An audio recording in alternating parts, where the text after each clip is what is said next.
What is going on, everybody? Hope you guys are all having a wonderful Monday afternoon. Let me just set this mic up. It said it was unplugged, but I know it's not. So make sure you guys are able to hear me out there. Hope you guys are doing well. I hope you had a beautiful weekend. I know I had a very busy work weekend. We had some good football on yesterday, so that was fun to watch. Fortunately, my Padres got knocked out of the playoffs, so very upset about that. But what can you do? Let's talk about the topic at hand. So the topic I decided to discuss today, because it's that weird in between time, right? It's that weird in between where Survivor's on, but we're kind of in the middle of the week when it comes to that. And we talked a lot of Survivor this week.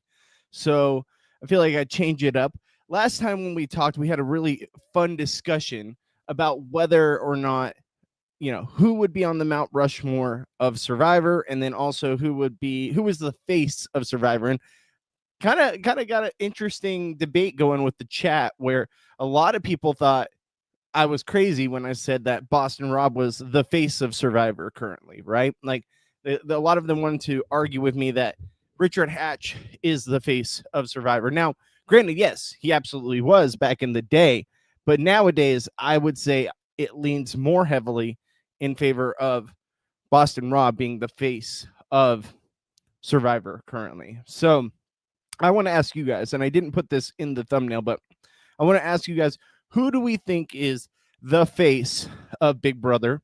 And it's been something I've been honestly questioning, wondering myself. I think there's a lot of people you can put there. And I also want to know who is on your Mount Rushmore of Big Brother players. Now, I put a couple people on the thumbnail, obviously some that I actually believe are there, and then others maybe not so much, but wanted to garner the attention. So let's see. I don't know why this thing keeps sagging on me. There you go. Stay there. But like I said, get your guys' chats read live here on stream. If you guys are new here, click the bell notification so you're notified whenever I go live. You can hit the like button, subscribe button. It all helps us out here. Leave a comment, whatever it may be. We appreciate each and every one of you tuning in here on the channel. You can also find me twitch.tv/Bobby Goodsby, and you can follow me on my social media handles at GoodsbyBobby on X/Twitter and Instagram. So let me get to some of your guys' comments. Get your comments read live on stream. So put your comments in now. Juan says, "Hi, Bobby. Can you tell Carson Wentz to stop messing about and throwing to Justin in the end zone?" Trust me, I have a wager going right now with one of my buddies that he'll have over under. Okay, so 10 touchdowns plus or minus 1. So he's really killing me right now because I don't think I'm gonna get there, but I can sure hope. Thank you for joining the chat. What's up, Fresh Show? How you doing? Congrats on the Vikings winning. Yeah, man, was it not just like absolute sweat session yesterday?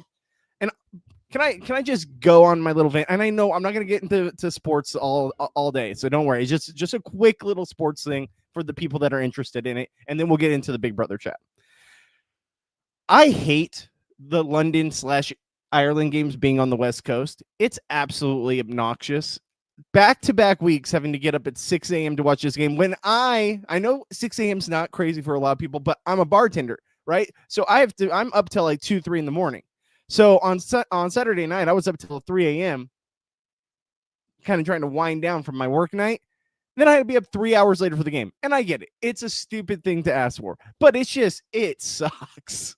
I'm glad it's over. Yesterday, I was running on 3 hours of sleep, and I swear to God, if we would have lost, oh my gosh, I would have been a real a-hole all day. But I digress. So that was my little high horse for football. Sorry for people that weren't interested. All right. I listened to the 4-hour Taryn and Ashley interview. It was fun, but not really worth your time. I haven't checked it out yet. I'll probably check it out here soon. I reached out to a bunch of people from the cast on Instagram. Johnny's also reaching out to a bunch of them today. If you can, guys, give some prayers and some healthy healing out to Johnny right now. He had some cancer spots removed on his chest, so it's good to see that he's being proactive and getting that checked out. But prayers up to Fairplay. I know he's resting today, so I don't want to bug him, but I hope he's doing well. And when I saw that on Facebook, he didn't say anything to me about it, so I'm glad that he's doing okay, and I'm glad that he's recovering from that. So shout out to him.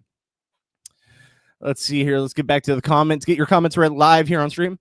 What's up, Pam? How you doing? Good to see you, my friend. Thank you so much for joining the stream. The face of Survivor is Richard Hatch because he is the greatest player of all time. Is he the greatest player of all time? Is he? Like, yeah, he won the original Survivor, but I would not put him as one of the greatest players of all time. He's up there as like most influential for sure. Changing the game, absolutely. Best player, he was a very, very, very good player. Don't get me wrong, but there are so many people I would think that are above him when it comes to best players of all time. And when it comes to Big Brother, who do we put, as a face of Big Brother? And then we'll get into Mount Rushmore, because I think this was a lot of fun last week. I thought we had a lot of hot debate about, who we would do for Survivor. And the show kind of turned into that, which I really liked because it kept the chat moving and kept everyone involved.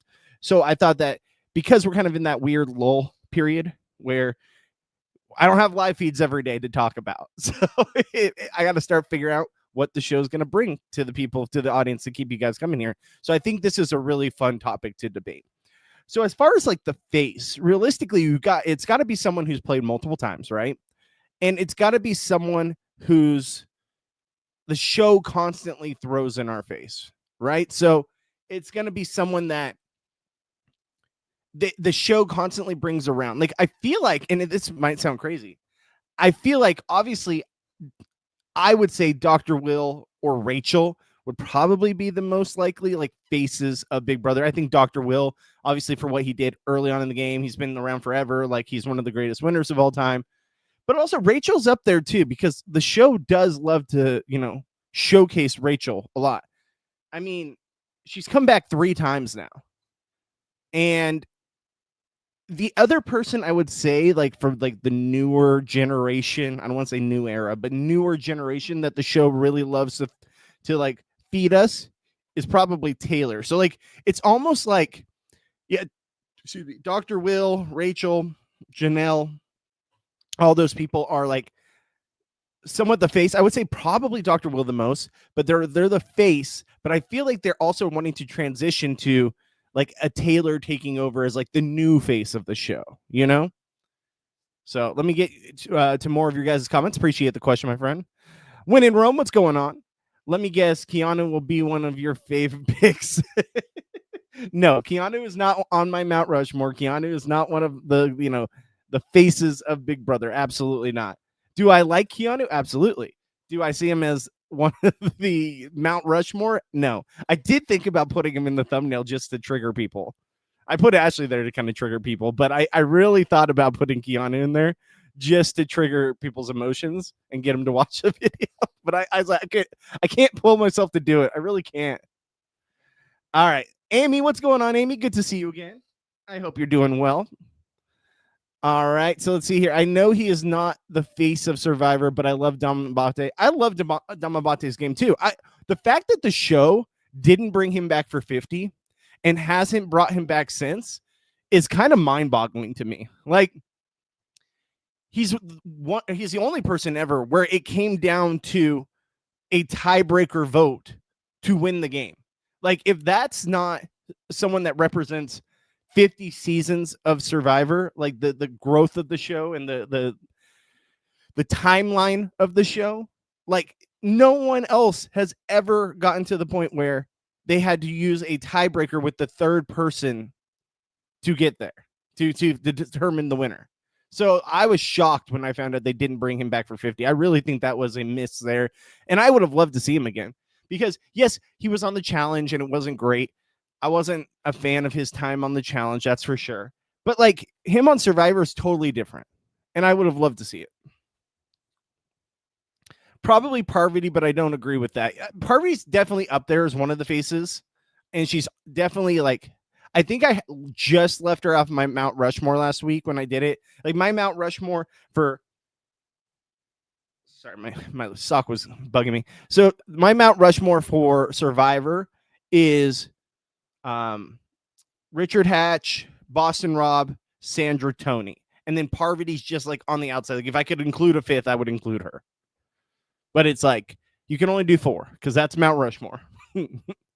Amy says, so many people don't think skin cancer is a big deal, but it can kill you. My sister-in-law died of melanoma, brain cancer. I'm so sorry to hear that. I'm so sorry. That's awful. But yes, it's a big deal. Guys, go get checked out. If you feel like you have anything on you that is questionable, maybe a spot on you that you didn't see there before, and you're questioning it, or lump or what have you, please go get it checked out. It's not worth the risk.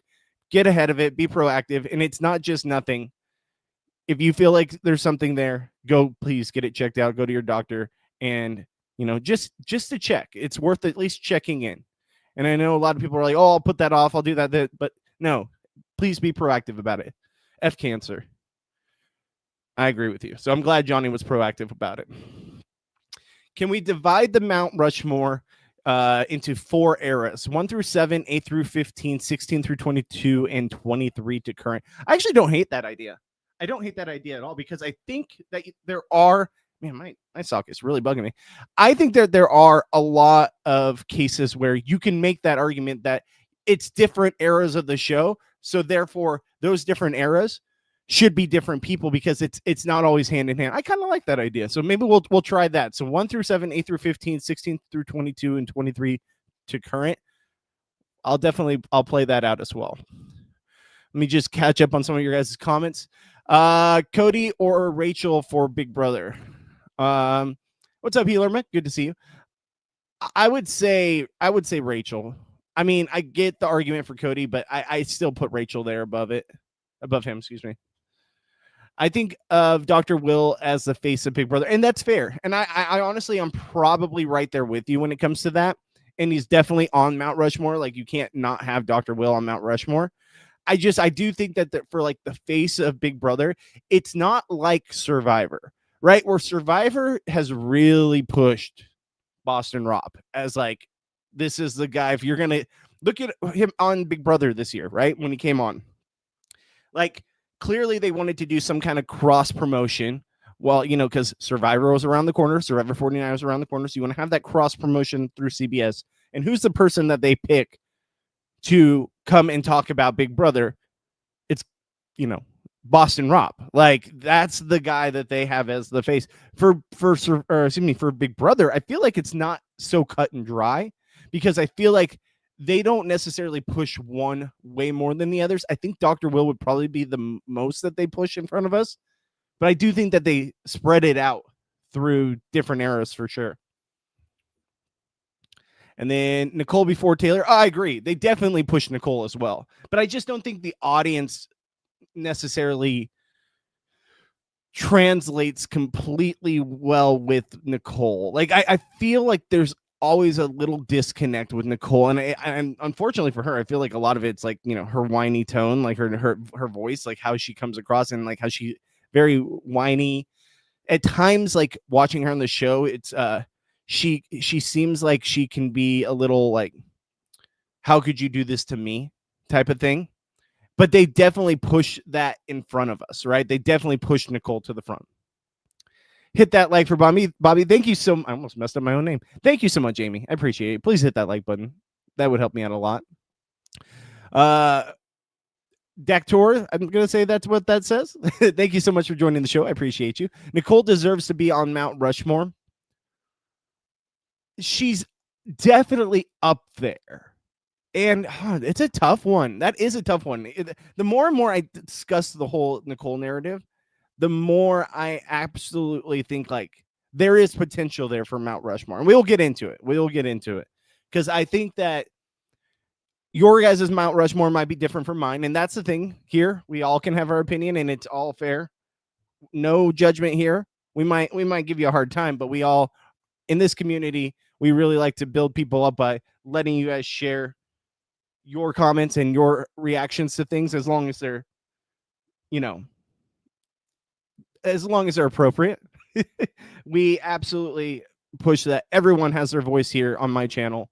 And this is our channel, actually, because it's all of us as a community doing this show live together. I'm just the stupid face behind the camera.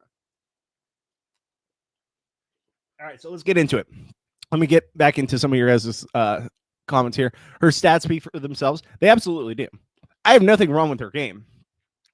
And I think that she absolutely should be up there for sure. It's still crazy to me how many people from 16 are winners, and people hate that season. Like, it's wild to me. All right, Juan says, has to be Dr. Will. They've been consistent in bringing him back for anything, but they have been trying to make Taylor and Derek as the face. I would say even more so Taylor than Derek. Like, yes, Derek has been around and Derek's been, in the zeitgeist that is Big Brother. But Taylor, they really want to push Taylor. And I get it. Like, Taylor is likable. Taylor is, she's one of the how do I explain this? She's one of the people that the show really wants to build up, right? They want to build up because of her narrative that was on the show. She's a winner. She had to come from the bottom and get herself there. She had a lot of people like basically bullying her, and she rose above it. And it's just such a likable person that, of course, the show is going to push that narrative. And she's absolutely beautiful. So like that, like you're talking about total package here for Taylor. So I think that there's a lot of aspects that the show is definitely pushing forward when it comes to Taylor as being the new face of the newer era of Big Brother. Most days, 6 first and third place in BB Reindeer games win always does well. Good social strategy, strategic, and comp game. Don't disagree with you. Here's the thing. You don't have to push the whole Nicole narrative to me. I get it. She's a hell of a player. She's won. She's gotten to the end twice. Near the end, at least. She got third place. She got first place. And then she got to jury her first time playing. And she won reindeer games. So absolutely. Absolutely. Tatsu. Okay. Let me try to make sure I don't mispronounce this. Tatsuya. I want to say. Hope I didn't botch that completely. Thank you so much for joining the chat. Appreciate you joining us here. The face of Big Brother is probably Jeff Schroeder or Rachel. Now, that's a good point too, because for a while there, the show was definitely trying to push Jeff as the face of the franchise, right? Like, they were definitely trying to put Jeff as that guy. And for a while he was, but I feel like that steam has kind of died out. I think people also got fatigue of Jeff always being there. But it is a good point to bring up. I appreciate the comment. BB Mount Rushmore is Dr. Will, Dan, Rachel. Then the fourth would be either Daniel Reyes or Janelle. That's very, very, very close to what I have. I think that's what I have, actually. I have Dr. Will, Dan, Rachel, Janelle. Daniel Reyes, I love her to death, but I can't put her there, even though I do love her game and I love her as a player. My dog's going crazy. Sorry for the dog in the background. But I would definitely, I think my Mount Rushmore is going to be Dr. Will, Dan, Rachel, Janelle. And just on the outside would be Derek and Nicole. And you honestly can make a very good case for Nicole deserving to be on there over, say, Janelle. I just don't know if I can get there personally. But if it's like, if I could make a 6-person Mount Rushmore, or 5-person Mount Rushmore, Nicole would be on there. Survivor Mount Rushmore would be Sandra, Tony, Parvati. Then the fourth place would be between Rob and Russell. Thank you, Jason, for the comments. Good to see you again, my friend. I would definitely put Sandra, Tony, Boston Rob, and Richard Hatch as my top. Russell, I get, but Russell's also, he's never won. He's also kind of, if you want to put him as like greatest villains, if you had a greatest villains Mount Rushmore, him, Fairplay, Corinne, like all those people would be up there. I'm trying to think who would be the fourth person. Who would you guys put your fourth as like the Mount Rushmore villains? Brandon Hance? No, that feels a little too on the nose. You can't have both Hances up there. I would say probably if it was villains, I put so I put Hance, Russell Hance, Fairplay, Corinne, and that fourth one is tough. Some people say Philip, but I don't know if I necessarily see him as a villain like other people do. Mr. Pictacular? Oh, hell no, Amy. I know you're joking, but yeah, no. Oh, hell no. Jeff Schroeder, at one point, you can tell they were pushing hard to be the face. Oh, absolutely. They wanted him to be the face more than anything because you know how likable he was when it came to the casuals. Like, that was like the first, like, I say first, but like it was like the first real time that people were like smitten with someone. And it was definitely like the Jeff and Jordan of it all. But also, he just, to all the casuals and only TV show watchers, like they really push the narrative like, oh, this is a good guy. You know, he's a good guy. He's a guy that you'd want your daughter to date. And we wish he could have won. Like, and obviously there were things on the feeds that maybe don't translate well with that. But the show definitely pushed that. They definitely push that. I think Taylor is easily the new era face. Taylor has appeal with both casuals, feeders, and just so involved with BB. And that's another big thing is she watches the show. She watches the feeds. She's in there with the commentary. She's in there on podcasts, social media, what have you. Like, she has become the face of the newer generation because of the fact that she also keeps up with it all. So it's just an easy person to push to the forefront of the new face of Big Brother for the newer era. I agree with that, Jason. I agree too. I think it's 100% what they were trying to do. No one from BB16 has the je ne sais quoi to be the face of Big Brother. I don't disagree when in Rome. I think that for me, I love Derek. I'll always love Derek. I've met him in person. Great guy. Super nice guy. Derek is one of my all-time favorite winners because I love 16. You guys know this. But is he really, like, he doesn't transcend the show, right? He's not someone that it's like personality-wise, he doesn't give you that extra flair. And the show tried with Unlocked to really, get that out of him. But he doesn't like have that flair about him that makes him be like, oh, this guy, he's like a super cool dude. Like, you'd want to hang out with him, all this stuff, but he doesn't transcend well on TV when it comes to like the entertainment factor. Do you guys understand what I'm saying? Like, yes, he's entertaining, of course. Like, I found him really entertaining. I thought his game was great. I think he played an amazing game, but did it transcend well when it came to on our television screens, making him such a beloved character? I don't think so. And I think that's just his personality, but it's hard to say. Dan Evans, thank you so much for joining the chat. Taylor won and was America's favorite player. And that's another thing is like, you have to put Taylor up there too, right? Like, Mount Rushmore, I don't know if I could put her completely up there. I'd probably put her in like the top 10, but like as in the top 4, no. I'd probably put her in the top 10 for like likability, her game. She's a winner, America's favorite player, what she's done for the show. Like, I think there's a lot of factors there. Could I put her in the top 4? No. No, they pushed Derek and Cody just as much, but I think they declined some things due to their jobs. That is another important factor too. Is a lot of these people, like, they have real life ahead of them too. Like, they have their outside world is also very complicated, so they can't sacrifice the time that, say, maybe a Taylor, who is more of like a influencer, can. So that is also another reason why the show continues to push her forward. So, like, are we going to get to the point where Vince is the new face of the franchise? And I say that jokingly. Don't come at me. Don't at me, bro. I say that, though, because he's unemployed, living in his parents' house, and lives in LA.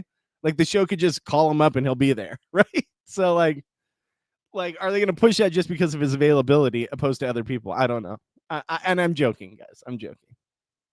But I also see it, too. Like, for example, like next season, when they have like someone come from last season, like we saw, we see it every single season where someone from last season comes to host a competition. I almost guarantee it will be Vince or like Vince and Morgan. I almost guarantee that.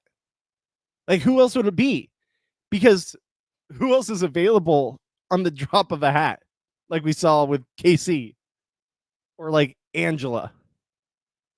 I absolutely think that Vince is going to be the first one they call when they need someone to host a competition next season. 1,000%. We are still struggling with the aftermath of BB16. Oh my God, it's horrible. I can't stand any of them. I disagree. I like a lot of them, and I thought the cast was a lot of fun. I think that a lot of people have become drained with Big Brother 16. They have Big Brother 16 fatigue because so many people from that season have been brought back in some capacity to either, be like a gimmick on the show or actually play the show. Like we've had Nicole, Derek, Cody, Frankie, Caleb, Zach Rance. I don't know. Has Zach Rance even been around I can't remember, but maybe not Zach Rance. Maybe I'm misremembering that. But a lot of people from that season have come back in some capacity on CBS, right? So those characters were big characters. Was it the most entertaining season for people? No, because it was definitely very one-sided and they ran the house, Cody and Derek. But I liked it because I liked the social strategy of it all. And I thought they did an excellent job. And we have 3 winners from that season. Nicole, Cody, and Derek.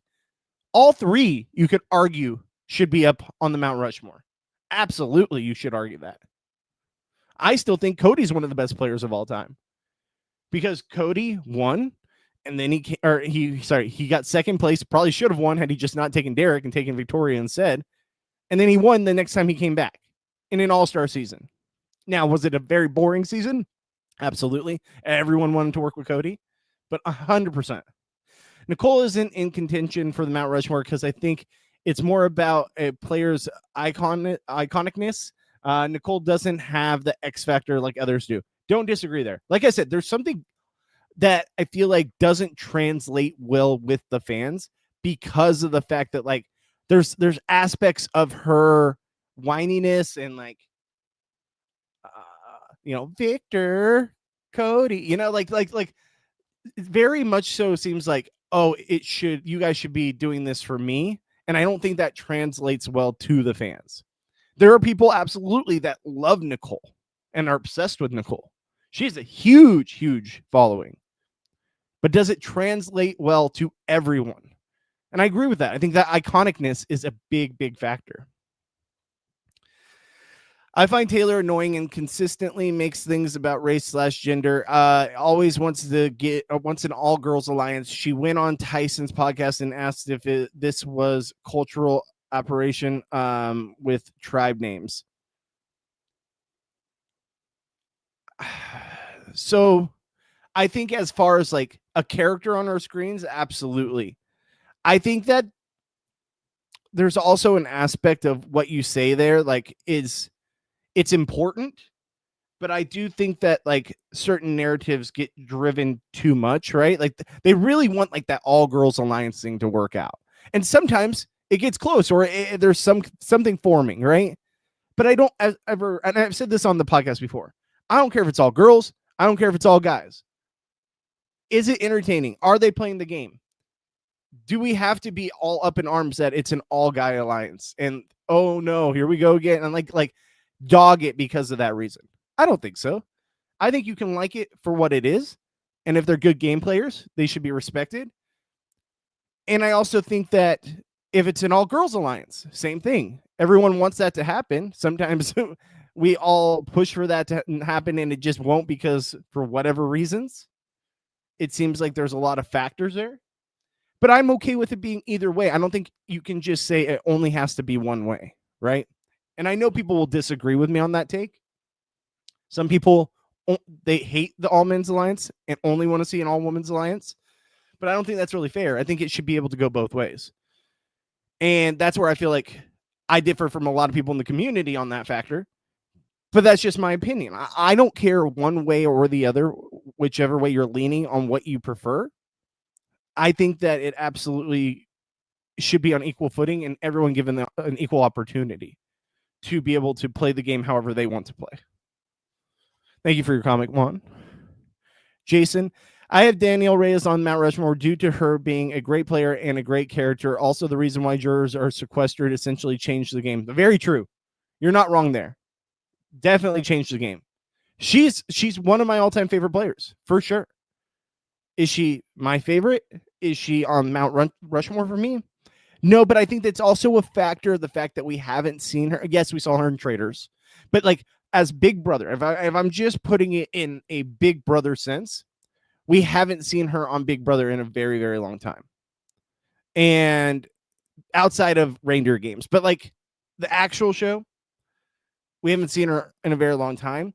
So I don't put reindeer games as the same type of thing. So that therefore it's been just so long that it's hard for me to put her in the zeitgeist of all these people that are constantly on our screens, you know? But I do think she's top 10 all time for sure. Philip, oh, you're talking about for like the villains. I could see it. For me, he's not really a villain, but I can see why people think that. Is Richard Hatch above Parvati? In my opinion, yes. Because of multiple factors, right? Like first ever winner. This is when Survivor was Survivor, right? Like this is when it was at its absolute climax. Like everyone was watching it. You could talk to anyone on the street and they would know who Richard Hatch was back in those days. And some of you might not have been born yet, might not have been around or been too young, but absolutely Richard Hatch deserves to be on the Mount Rushmore, 1,000%. Amy says Nicole definitely deserves it over Janelle. People don't give Nicole enough credit, probably because they find her annoying. She's good at the game, though. And I get that. I mean, Nicole's a winner, and Janelle's not. So you can absolutely make that argument. I put Janelle as like the fringe person, right? She's on the fringe of my Mount Rushmore for Big Brother. But I would probably say, as far as like Jason said earlier, iconicness and high-level gameplay, I put Janelle just above her, but it's close. It's absolutely, and I can see why you make an argument the other way. But Philip isn't a devious villain, and that's where my argument is too. I don't think Philip was necessarily like someone that jumped off the screen as like, oh, that guy's definitely a villain. He kind of came off as like a weirdo slash like, what's the word? Like he's like not very self-aware. More than an actual villain. Jason says Survivor villains would be Russell, Colton, Fairplay, and the fourth is hard. Okay, that's actually a great point. I totally forgot about Colton. Absolutely, Colton be on there. So mine would be Russell, Fairplay, Colton, and Corinne. Those would be my four for Mount Rushmore. Bobby, two things. I tweeted you last night during the deep dive, and I also just sent you a DM on Insta of Vinny's latest paparazzi pics. Okay, thank you so much. Sorry I didn't see it. I was at work last night, and I didn't see it pop up. But Amy, thank you so much. I will check that out right now. Let me see here. Okay, here we go. I see what you sent me. The link is new paparazzi fan video. Who was calling them or having someone call them. No way. Oh, he's totally posing. All right, let me pull this up for people who haven't seen it. All right. There we go. All right, so let's pull this up. All right, there we go. So these are the new paparazzi photos of Vinny that Amy just sent me. Thank you, Amy, for sending those to me. So let's see here. Get up new Vince pop photos. And I don't care if he's calling them on himself. Sure does get everyone talking about him. I mean, it's smart move. But okay, there's him getting in the car. But this one is so criminal, right? Like he's posing. Like, what? Are you kidding me? Like, that's so obvious. Like, even if he just, I noticed the camera. Like, it just looks like a pose, right? God, if he's actually setting that up himself, it's kind of genius. Right? So, like, paparazzi were obviously following him at the beginning, right after he got off the show. Got pictures of him and Kelsey together in video and whatnot. And when was the last time we had paparazzi following house guests after they get off the show? It's wild. But, like, it is kind of genius to, like, set it up yourself because then it keeps people talking about you and it keeps you like relevant. Like, there's a lot of factors. Thank you so much for sending me that, Amy. Sorry I didn't see it sooner, but I appreciate you. All right, let me go back to big screen. All right, so Derek is way too boring to be on Mount Rushmore, and that's fair. That's fair. And I, like I said, there's his personality isn't like necessarily that the big character that the show really, really should promote, even though he's played one of the best games. That's why I didn't have him on my Mount Rushmore. But he's definitely one of the best players of all time. I actually enjoyed season 16, and I don't mind Derek. He and Stephanie Harlow do amazing true crime deep dives on Crime Weekly. He's done a lot with the true crime stuff. I don't necessarily like watch any of it or anything. I've seen like maybe one episode, but I mean, obviously him being former, or is he former or is he still current? Like a police officer, detective, what have you. I think it's former. I think now he's just more social media stuff. If you guys are new here, get your comments read live here on stream. Appreciate you guys. Hit that like button, hit the bell notification so you're notified when I go live. Hit that subscribe button. Helps us all out. All right. He learned my AFP seems to determine by the ones who don't watch the feeds. That is another good point.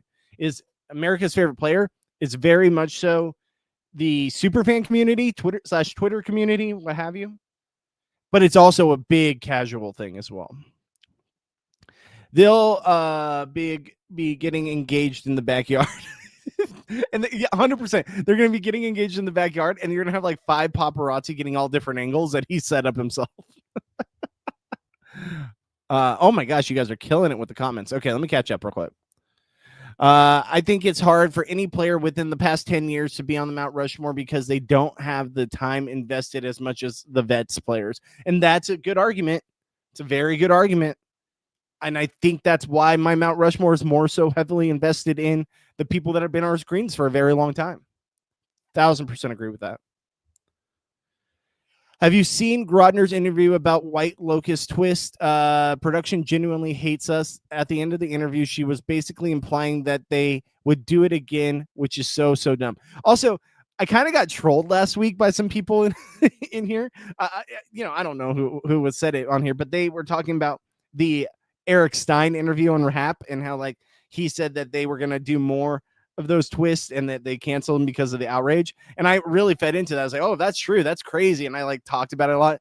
I went back and listened to the Eric Stein. That whole thing is a satire, guys. If anyone took that as gospel, I don't know what to say. So I kind of got trolled because obviously that didn't actually happen, because that entire interview with him was just satire. It was just him playing a character essentially, but I enjoyed it. I thought it was a lot of fun. I thought it was something different and cool. And I love Eric Stein. He's such a goofball, but like, yeah, it was definitely satire. And I can't take that as gospel, but that's actual truth. Oh my God, Zach could have been big, but I guess he didn't want to. Absolutely. Well, and I think that he also had a like stalker. Like there was a lot of stuff going on with him too. So I think there was a lot of factors as to why we didn't see more of Zach. And I think he also had problems with the show production and stuff too. But I don't want to say completely. What's up, Natalie? How you doing? Thank you so much for joining us. People don't want an all-winner season anymore, and I'd rather get a second chance season. 1000%, I agree with you. I think we need at least 5 to 10 more years before we can even get a possible all-winner season. I just don't think there's enough people that would want to come back. And 2, I don't know if there's a lot of people that they would want to have back from the winners. So I don't disagree. I think the winners should stay behind the scenes for a little bit. I think second chances would be amazing. I think second chances, 1000%, I'm all on board on that. But who would we cast for second chances? Because there's so many people that have played multiple times or been on other shows. But a lot of them are the very, very big names. But I wouldn't be opposed to a second chance type season. Absolutely. I think that we need to wait, though, on winners, even though there's a lot of talk about like the winter season coming in the winter. Have you guys seen that? There's a lot of talk about a possible all-winter season coming up in the winter. And I don't know if there's any truth to that. I haven't heard anything, but it is interesting. Where's the interview, Jason? Also, what is this not surprise me? So disappointing. Yeah, I mean, it's production and it's us, the fans. Of course, like they just don't care. They don't care what we think. We know this. Name one game-winning move by Rat Cole. Game-winning move? I mean, she played really well in 18. She had a lot of good alliances. I would also argue that her taking Paul was a very good game-winning move. Paul, obviously, in 18 is a lot different than Paul in 19. And I think that she also is really good at building relationships with people that get her further in the game. And she wins competitions. So, like, there's a lot you can't knock on her game as well. I'd have to, honestly, it's been so long, I'd have to rewatch stuff, but yeah. Cody is one of the best as much as I don't like him. He is. He's absolutely one of the best. You can't argue that. He's gotten first and second. Like, outside of Dan, no one else has done that. First and second. I mean, Dr. Will got first and fourth. But Cody and Dan, to put them in the same breath, which is, you know, they're definitely not the same players, guys. Don't get me wrong. But, like, you can't knock Cody as much as he could be boring at times, or like it just seemed like people were smitten by him. That's gameplay. Absolutely, he's one of the best of all time. And he's actually a really good strategist too.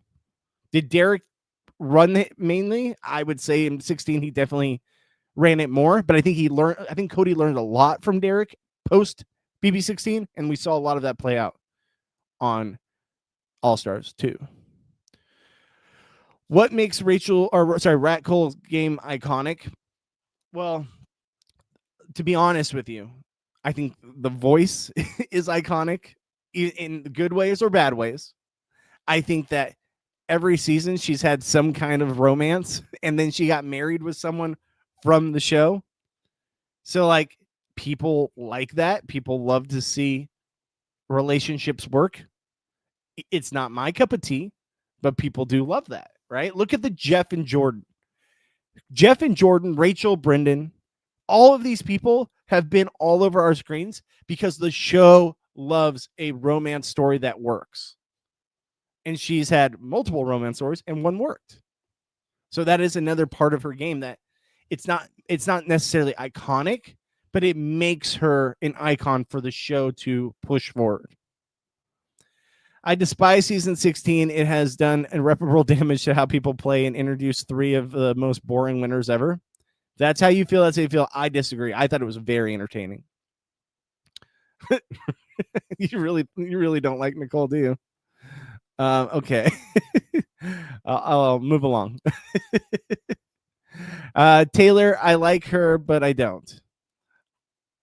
That's fair. If you like her or if you don't, you can have that opinion. Whatever you want.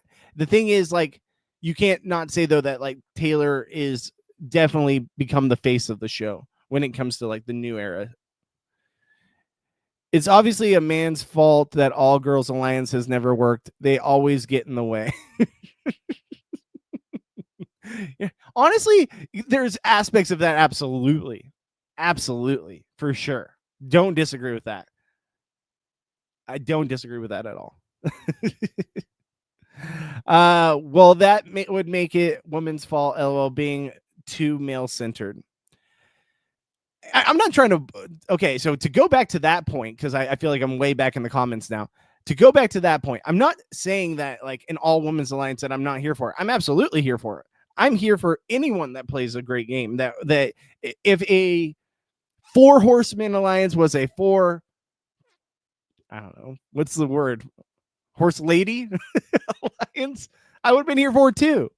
Like, you know, like there's aspects of everything. Like, I don't care one way or the other, but I don't think we should necessarily hate one and not hate the other. If that makes sense. Do you guys get what I'm saying?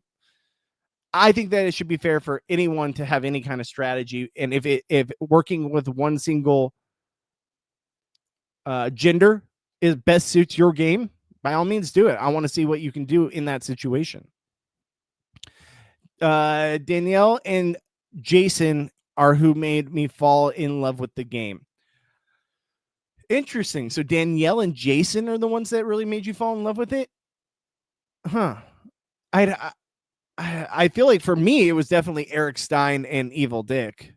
I just loved their back and forth. Like, I know that they didn't necessarily always fight, but they did fight at times. And I loved Eric Stein, but then I also felt like Evil Dick was a worthy winner for sure.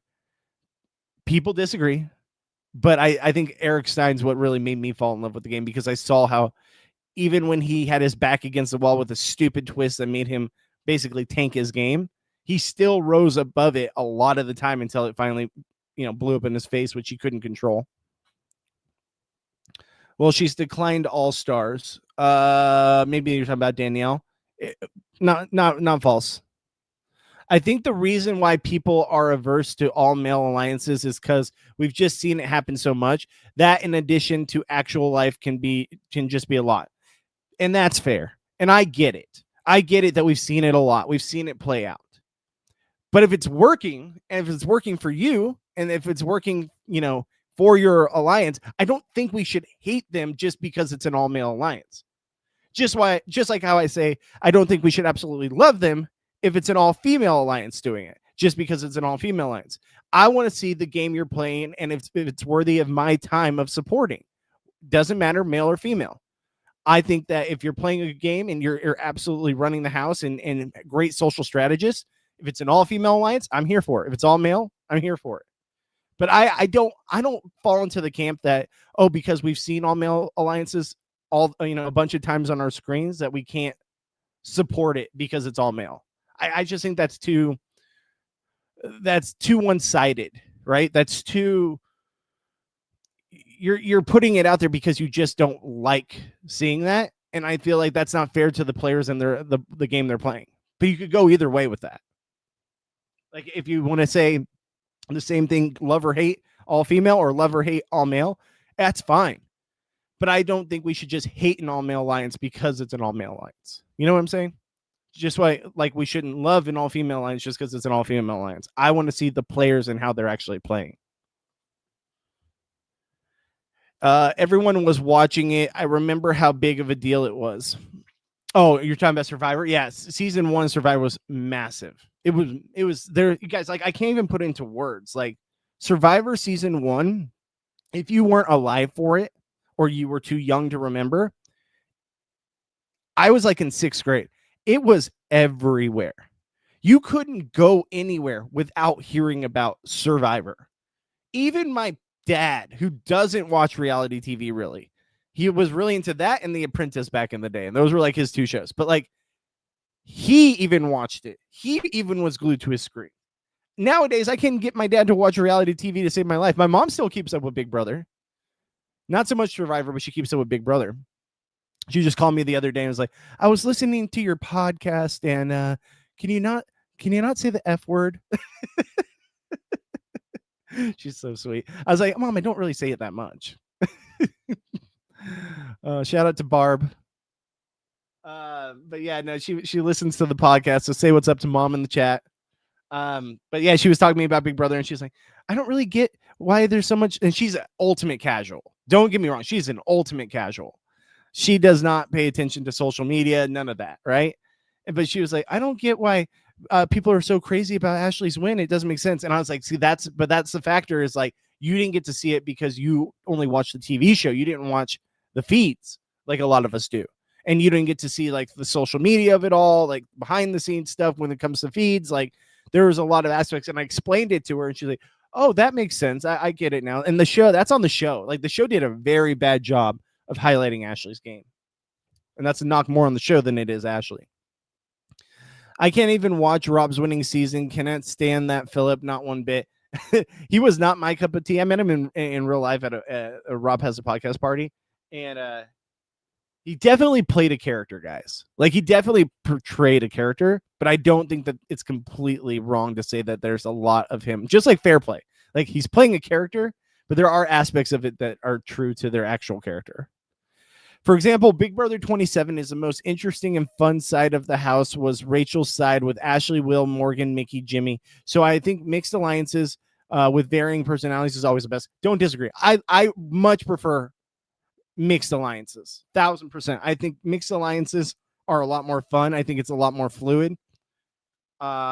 I definitely think like if I were to play the game, I would want 1,000% a mixed alliance for sure. Honestly, I'd probably work with people that are just, actually trying to play the game and actually trying to social strategize and not just there for, the social media fame of it all. So I definitely think if I were to play the game, that's where I would lean. Oh, I sent in my Survivor audition tape, so we'll see what happens. I sent it to. I was talking to Wentworth yesterday, and she gave me a lot of good pointers on what I should have done differently. Because I showed it to Gabe, I showed it to Fairplay, and those two loved it, and then gave me a lot of good ideas. And then I sent it to Wentworth, and she's like, "It's a little superficial." I was like, "Damn it! Why didn't I talk to Wentworth before I sent this in?" So she gave me a lot of good info on what to do next time, and I feel like maybe I did mess up, but we'll see. She said it's still good enough to possibly get a callback, but yeah, we'll see. Maybe I'll have to do another one eventually. We'll see. I agree that Janelle is more iconic than Nicole. I'm pretty much any other player other than Rachel and Will. Don't disagree. She's like iconic because she was like the first big, outside of Daniel Reyes and maybe June to an extent. Like she was the first like big vocal female player that like just translated so well to like reality television at the time, while also being like a strong woman, a very good game player, like just killed it in competitions, a rootable winner. If she was going to get there, she didn't get there, but like you could root for her to win. So there was a lot of factors for sure. I definitely agree with that. He wasn't a villain to me. He was more of a creep, weirdo, control freak. 1,000%. Richard Hatch was the first in U.S. Survivor to vote out threats and to have the idea of an alliance. And that's what makes him iconic. And that's what makes him a game changer. That's what makes him on the Mount Rushmore of Survivor all time. You can't not have Richard Hatch. Like, he created alliances. Otherwise, we just have a bunch of Seans out there voting based off of first name. Like, Richard Hatch changed the game in season 1, changed the game. Honestly, if Richard Hatch wasn't on that season, we might not have Survivor today. And that's a real fact. So that is a major reason why he's one of the faces of the show, but not the face, because it's molded into Boston Rob just being so in front of us that it's got to be Boston Rob. But definitely Mount Rushmore. My Mount Rushmore BB villains are Evil, Dick Donato, Josh Martinez, Rachel Riley, and Dr. Will. Oh, that's so fair. That's so based. Like, I definitely think that Josh Martinez, I don't know if I put there. Josh Martinez is the one caveat I have. The other three, absolutely. And I'm trying to think. I mean, would you put Willie Hance on there? I mean, that's kind of whatever. I would even put Mr. Spectacular as a villain. Maybe you disagree with me. Vinny, Paul might be up there. Vinny might be up there. I don't know. I don't know if I put Josh Martinez there. Oh, King Vinny, don't slay like that. Vince has definitely been the one calling the paparazzi. He's trying to maximize awareness. 1,000%. Oh my God, I love him. LOL. Let's see here. I bet Kelsey or someone that's friends with her called them the first time, at least. Just a guess. It could. That could absolutely be the case. Like, why were there paparazzi following these reality TV people? I know that it was a big deal, and honestly, it's probably smart on the paparazzi. They probably sold those photos and videos for a lot of money. But do I necessarily think like we needed that? No. But people were here for it. Hello, why would he want to be noticed? Because he wants to be talked about, right? So he can be on something else in the future. These people, you guys got to realize, like, once you're on reality television and you make enough of a name of yourself, all these people want to do is continue doing reality TV, because then they don't have to work. They can work on their self-brand, their cameos, their TikTok videos, and it's not everyone. There's a lot of people that do work. But nowadays, I feel like it's very much so, like with the latest cast, it's about being a social media influencer and like Once you're off the show, now you have to go all in on that. So you want to be noticed because you want to be talked about, and you want to garner the attention to your channels, your feeds, your Instagram, your Twitter, what have you, to get yourself back on reality television, and two, to like keep your cameos up, keep your sponsorships up, whatever, brand deals. It's 1,000% the thing. Hey, look, is this guy that emotionally cheated and cried a lot? Like, I would hide that if that happened to me. And most of us would, but some of these people are not normal people. Derek has a PI business, 2 podcasts, and a coffee company. Okay, so that's what he does more now. It's more private investigating.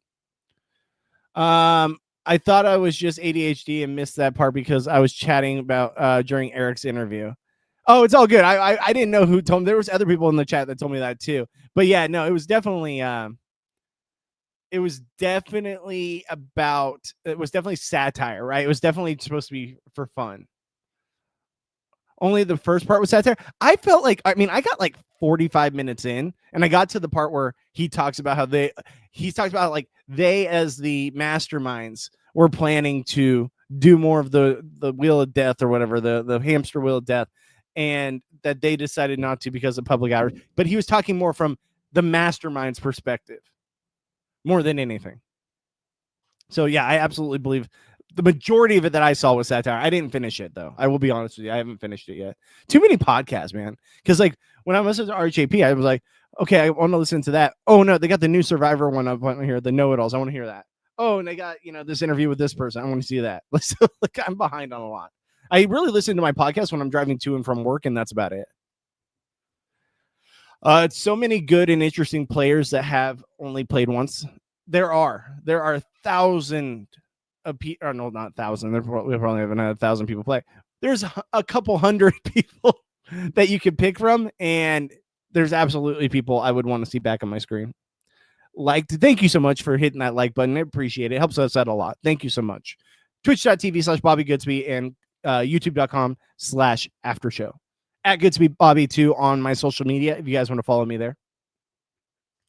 About the White Locust twist from Dalton Ross and EW, Grodner was essentially trying to argue that the twist can be gamed by using Ashley as a scapegoat that Rachel could have not played in the maze. Yeah, but like that, there's also a lot of things that can go wrong there. And another thing is, I don't care that it was just Rachel. If this would have happened to anybody, I'd be pissed. I'm mad if this would have taken out anyone in the game because this isn't Big Brother. No one should be eliminated from the game. They should be voted out by the other house guests from the game.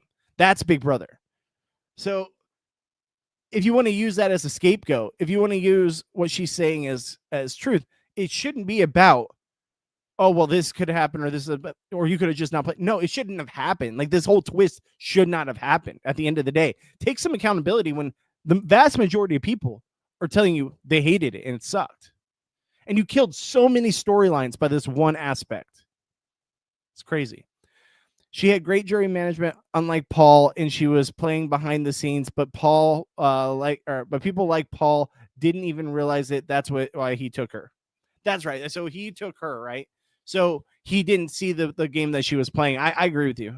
I remember back then I was rooting for Paul to win over Nicole because I'm not the biggest Nicole fan.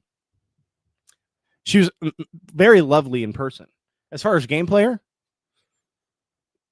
not my cup of tea, but I was definitely rooting for Paul there.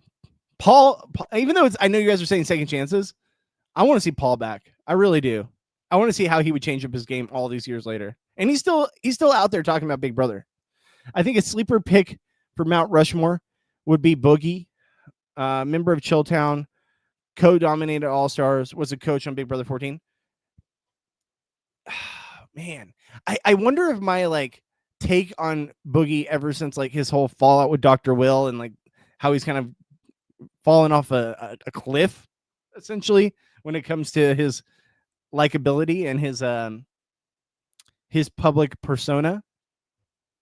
But if I'm talking about just gameplay, you're not false. Top 10 is absolutely within reach. I don't know if I would put him out. I wouldn't put him Mount Rushmore.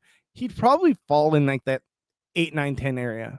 And that's because people just think of Dr. Will as way more responsible for that alliance, right? Paul took Nicole on Big Brother 18. She's decently good player, but overrated in my opinion. I just forgot that Paul took Nicole. That was on me. Another sleeper pick is Paul Abraham. I can never say his name. Abrahamian, whatever. Their back-to-back losses are insane, and they are a big character. I was just saying it. I would love to see Paul back. I mean, Paul wouldn't be in my top 10 by any means of top, Mount Rushmore or like top 10 players. Top 20, probably. Sorry. Let's see here. Please go watch Ashley's deep dive. I think you will respect her game more afterwards. I'm definitely going to watch that, guys. I'm definitely going to tune in and check that out. Like I said, I'll have to catch up on a lot of it. What's up, B. Nickel? Good to see you again. Can we all agree the Cookout is objectively the most racist alliance of all time on Big Brother? I don't want to. That's a tough one because I really don't want to get into that topic. I think there are people that definitely feel a certain way about it, and there's people that feel a complete opposite way.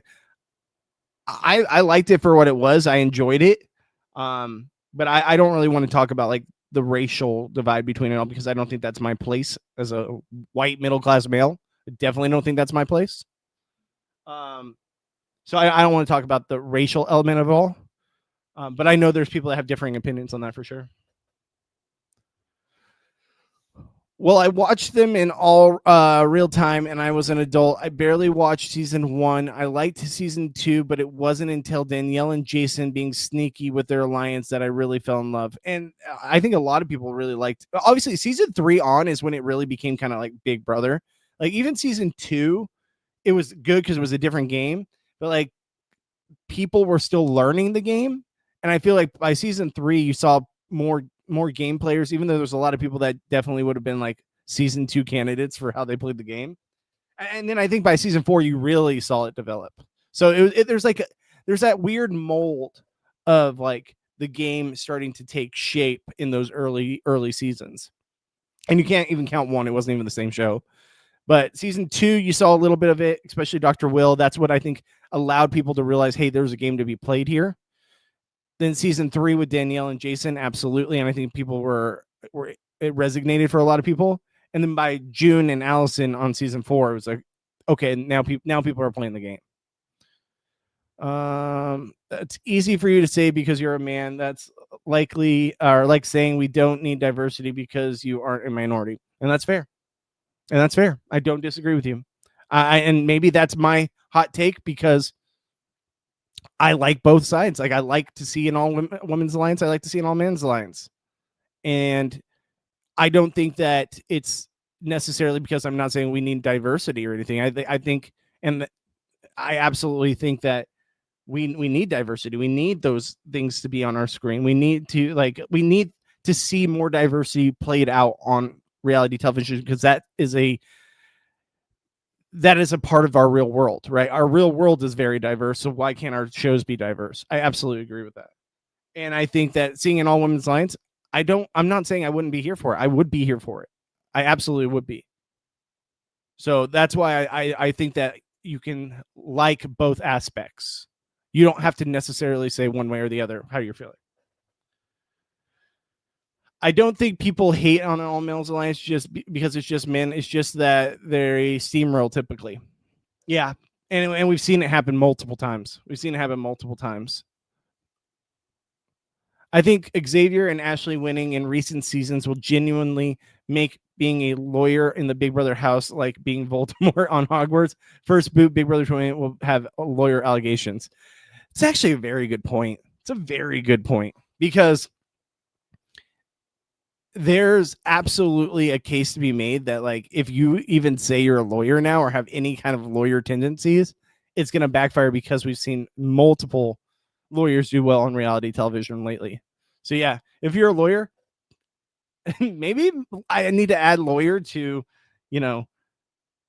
reality TV podcaster and politician and religious person, like a person that works in religion. Like maybe I need to add those to the lawyer to the list because we just have seen a lot of lawyers recently. I think it's silly, but you're not wrong. A 4 horsemen and all female alliance should be called the 4 Medusas alliance. A Medusa is a female human and serpent hybrid. It's actually kind of a cool name. Kind of like that. 4 Medusas. kind of like that. In terms of reality television wins, Big Brother 16 has produced 4 of them. Obviously, Derek, Cody, and Nicole. But Amber is a winner of the challenge. See, and I'm not a big challenge fan, so I wasn't aware of that. But another great point for Big Brother 16. Multiple winners. I'm telling you guys. Don't sleep on that season. Ashley's deep dive personally just further showcased how intentionally her strategy was. Would still rank her above players like Steve and Taylor, but below June. I still think she's bottom third. I will listen to the interview, and maybe that will make me respect her game even more. That maybe I can put her into that second, third. But I don't want it completely to influence, because now she's out of the house. So now she's had time to really hear from people, maybe what to say and stuff. Like, I'm not trying to knock her, right? I'm not trying to knock her game or anything like that. I just always have a better time of recognizing someone's game when they're explaining it to the jury, when they're trying to win, and then their immediate interviews right afterwards, because they don't have outside influences, right? Telling them this is what you should say or do or whatever. And I'm not saying that's the case. I'm not. But I think that's where I really garner my opinion of someone's game. But I do like to hear what they have to say. And I want to hear Ashley's deep dive very much so. Right now, she's probably top tier or she's top of the bottom third tier for me. But I have room to believe maybe after this interview, I could knock her into the second tier. That's cute that your mom watches your podcast. Mine wouldn't want me to cuss either. Hi, Barb. Yeah, she's just like, don't cuss. You don't need to do that. I'm like, Mom, I say it like once in a while. It's not like an every time thing. I agree with mixed alliances. I just want one all-girls alliance to work in Big Brother again. The thing is, it's like, why can they never work together? What is the factor? Like, is it really that, like, people always say, oh, it's because they're, women are catty and they're never going to be able to work well together. I don't believe that. There's a lot of strong women that aren't catty or don't always, fall under that stereotype. I think we can absolutely have that work. It's weird that it doesn't work. It happened on Survivor, though. It happened on Survivor, so it's not impossible. Bobby, if you make it to Survivor, how many times are you going to say Survivor bucket list so I can unfollow you? LOL, I'm kidding. I mean, obviously, I would probably say Survivor bucket list. But no, I think that there's a different character I would want to portray. Hopefully not a villain, but can't always control how you're edited. But I think I'd be likable. I think it'd be fun. We'll see. We're really talking hypothetical, guys. We're really talking hypothetical here. I think I would try to make an alliance with someone unexpected, like polar opposite from me. Jason Guy said that his dad advised him to ally with someone different, and he went to Danielle. That's another good point. Okay, I always said this. If I were to go on Survivor, Big Brother, what have you, and don't come at me, but I would really try to work with like that motherly type figure, right? Like someone that maybe isn't looked at as someone that other people in the tribe would want to keep around for either like, challenge purposes or what have you. But one, I feel like I connect well with like the motherly type or like the older woman type, the later days type, as they would say. I think that I connect more with those people. And honestly, at this point, I'm 36. I'm kind of later days for the show too. But I feel like I would want to have like a solid 3, but amongst those 3, have one person that I'm like an older female type person that I'm really close with. And then see how that plays out. Because I feel like I connect well with that archetype. Richard Hatch should be on the Mount Rushmore of reality television. Absolutely. Reality television as a whole, yes, absolutely. Richard Hatch should be on there. But that's like a totally different category, right? Like that's someone that should absolutely be on there, though. This is a scheme, and Kelsey and Vince set it up. Absolutely could be the case. What's up, Brent? How you doing? So, my friend, thank you so much for joining the podcast. Did you see the interview with Grodner? Seems they are proud about the whole white locust thing. We did talk about it on here. I haven't checked it out. I'm going to have to check it out. But absolutely, they do not. And we knew this, guys. We knew that they were going to just lay into it and just say that it was a good idea. They're never going to knock their own work. 1,000%. But thank you so much for your comment. Get your comments read live here on stream.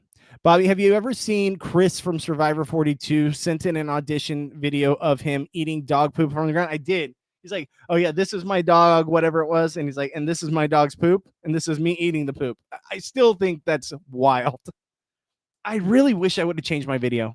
I really wish, now that I like heard some really good ideas from Wentworth, there's an avenue that I feel like I could have gone with. And I could have just talked about, you know how a couple streams ago, I talked about my haircut story and how like upset it made me.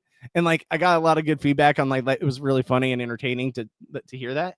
I should have just gone on and said, hey, listen, I'm just going to vent for a second. And then just gave that story about my haircut. She's like, that would have been amazing because they want to see your personality. And I really wish I would have just done that. Maybe I'll wait a month. If I don't hear back, I'll just send in one more tape and I'll do that. I'll just do like the vent session about my haircut or something and just see what happens. Why not? She said, don't do more than 2. It's like, okay, I won't. Also, why does BB cast only one gay person a season? I've been wanting a queer showmance for years.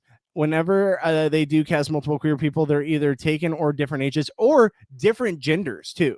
Like when they do cast it, like it's like a lesbian and a gay, right? There it's not or bi or whatever, you know. But there's never like, besides Big Brother 9, there's never like 2 gay guys in the house or 2 lesbians in the house. It is interesting. I don't know why they don't cast more. They should. No, I didn't say it, but I didn't correct it because I thought I just missed it about Eric. Oh, okay. I got what you're saying. Yeah. No worries. I personally, once I listened to it, I was like, oh, I think I got fooled on that one. You should finish the interview because they have a normal interview after that. It just went on too long at the beginning. Sharon Tharp's interview is even better with Eric. I want to finish it because I do love Eric, but like I was just kind of, honestly, I switched podcasts because I was like, okay, this has gone on a long time about the satire. Like I was like 45 minutes in. I was like, okay, when are they going to actually like have a proper talk? Like, I get it. You guys you're building up a stereo. It's fun, but does it need to go 45 minutes? I don't know. Or maybe even an hour. I don't know. I couldn't listen to Ashley's deep dive for more than 10 minutes. It's just Taryn telling her how great she is. I'll leave that one alone. You guys feel however you want about the Taryn interview, but yeah, yeah. Of course, Ashley is great. She won, and the producers did her so dirty with her edit. I have an example. I found this out for someone when Ashley was talking about the Katy Perry space debacle. She knew she was making it up. She explained that in the diary room, but they cut it to make her appear stupid. That's another aspect. Is like the show, when they want to give you the doof edit, like goofy edit, whatever it may be, when they want to give you that edit, they absolutely do not like really give you the time of day to like really save your image on the episodes proper. And they do a really bad job of that because she wasn't all goof. Like there was times absolutely like when they show the one with her like smiling in the mirror where she's like, and she was like checking out something in her teeth or whatever. But like that's the type of edit that they wanted to portray for her. It just doesn't, it's not going to be good when it comes to winner development when those are the scenes you're showing us, right? They could have showed us a lot more. Christine, what's going on? Thank you so much for joining. Yeah, I don't even like it happening day one in past seasons. Sorry, I'm so far back in the comments. I'm trying to think what that reference was for, but I probably agree with you. I just can't remember what the reference that I was talking about back then. I was rooting for Paul to win on both of his seasons. He did a great interview recently. I think it's with Big Brother spoilers, but I'm not positive. I'll have to check that out. I love Paul, and I think that Paul is one of my favorite. He's one of my favorite non-winners of all time for sure. So the producers intentionally hid her strategy and made her look stupid, and that's exactly to the point I was just saying. They absolutely did not try to showcase her one way or the other, like or one bit. Like they absolutely tried to put her in one basket, and that's the only basket you could ever see of Ashley. That's why I tweeted you, Bobby. I really think you'll see Ashley's game differently when it's all spelled out. I think it's closer to mid-tier personally, and I'm excited to see it. I definitely want to give her the benefit of the doubt. That's ridiculous calling the cookout racist. Give me a break. It's not racist by any means. No. And there are people on either side, and you might have an opinion, but like I said, that's not for me to say.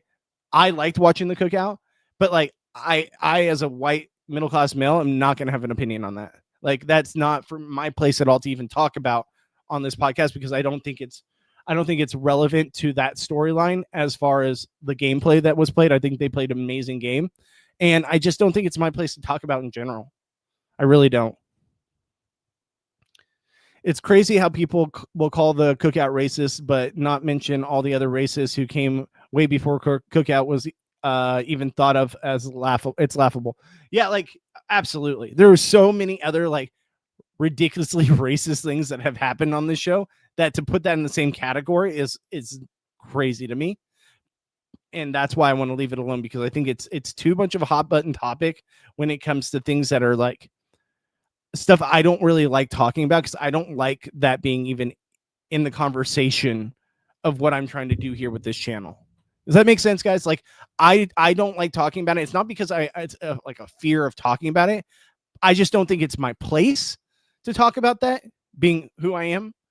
And two, it's not something I like to put out there on my channel, because it's just not the content that I want to share. Like I don't want to talk about things like that. Now, when people are being racist, absolutely we should call them out. We should discuss it. We should be, pointing it as wrong, like on Big Brother 15.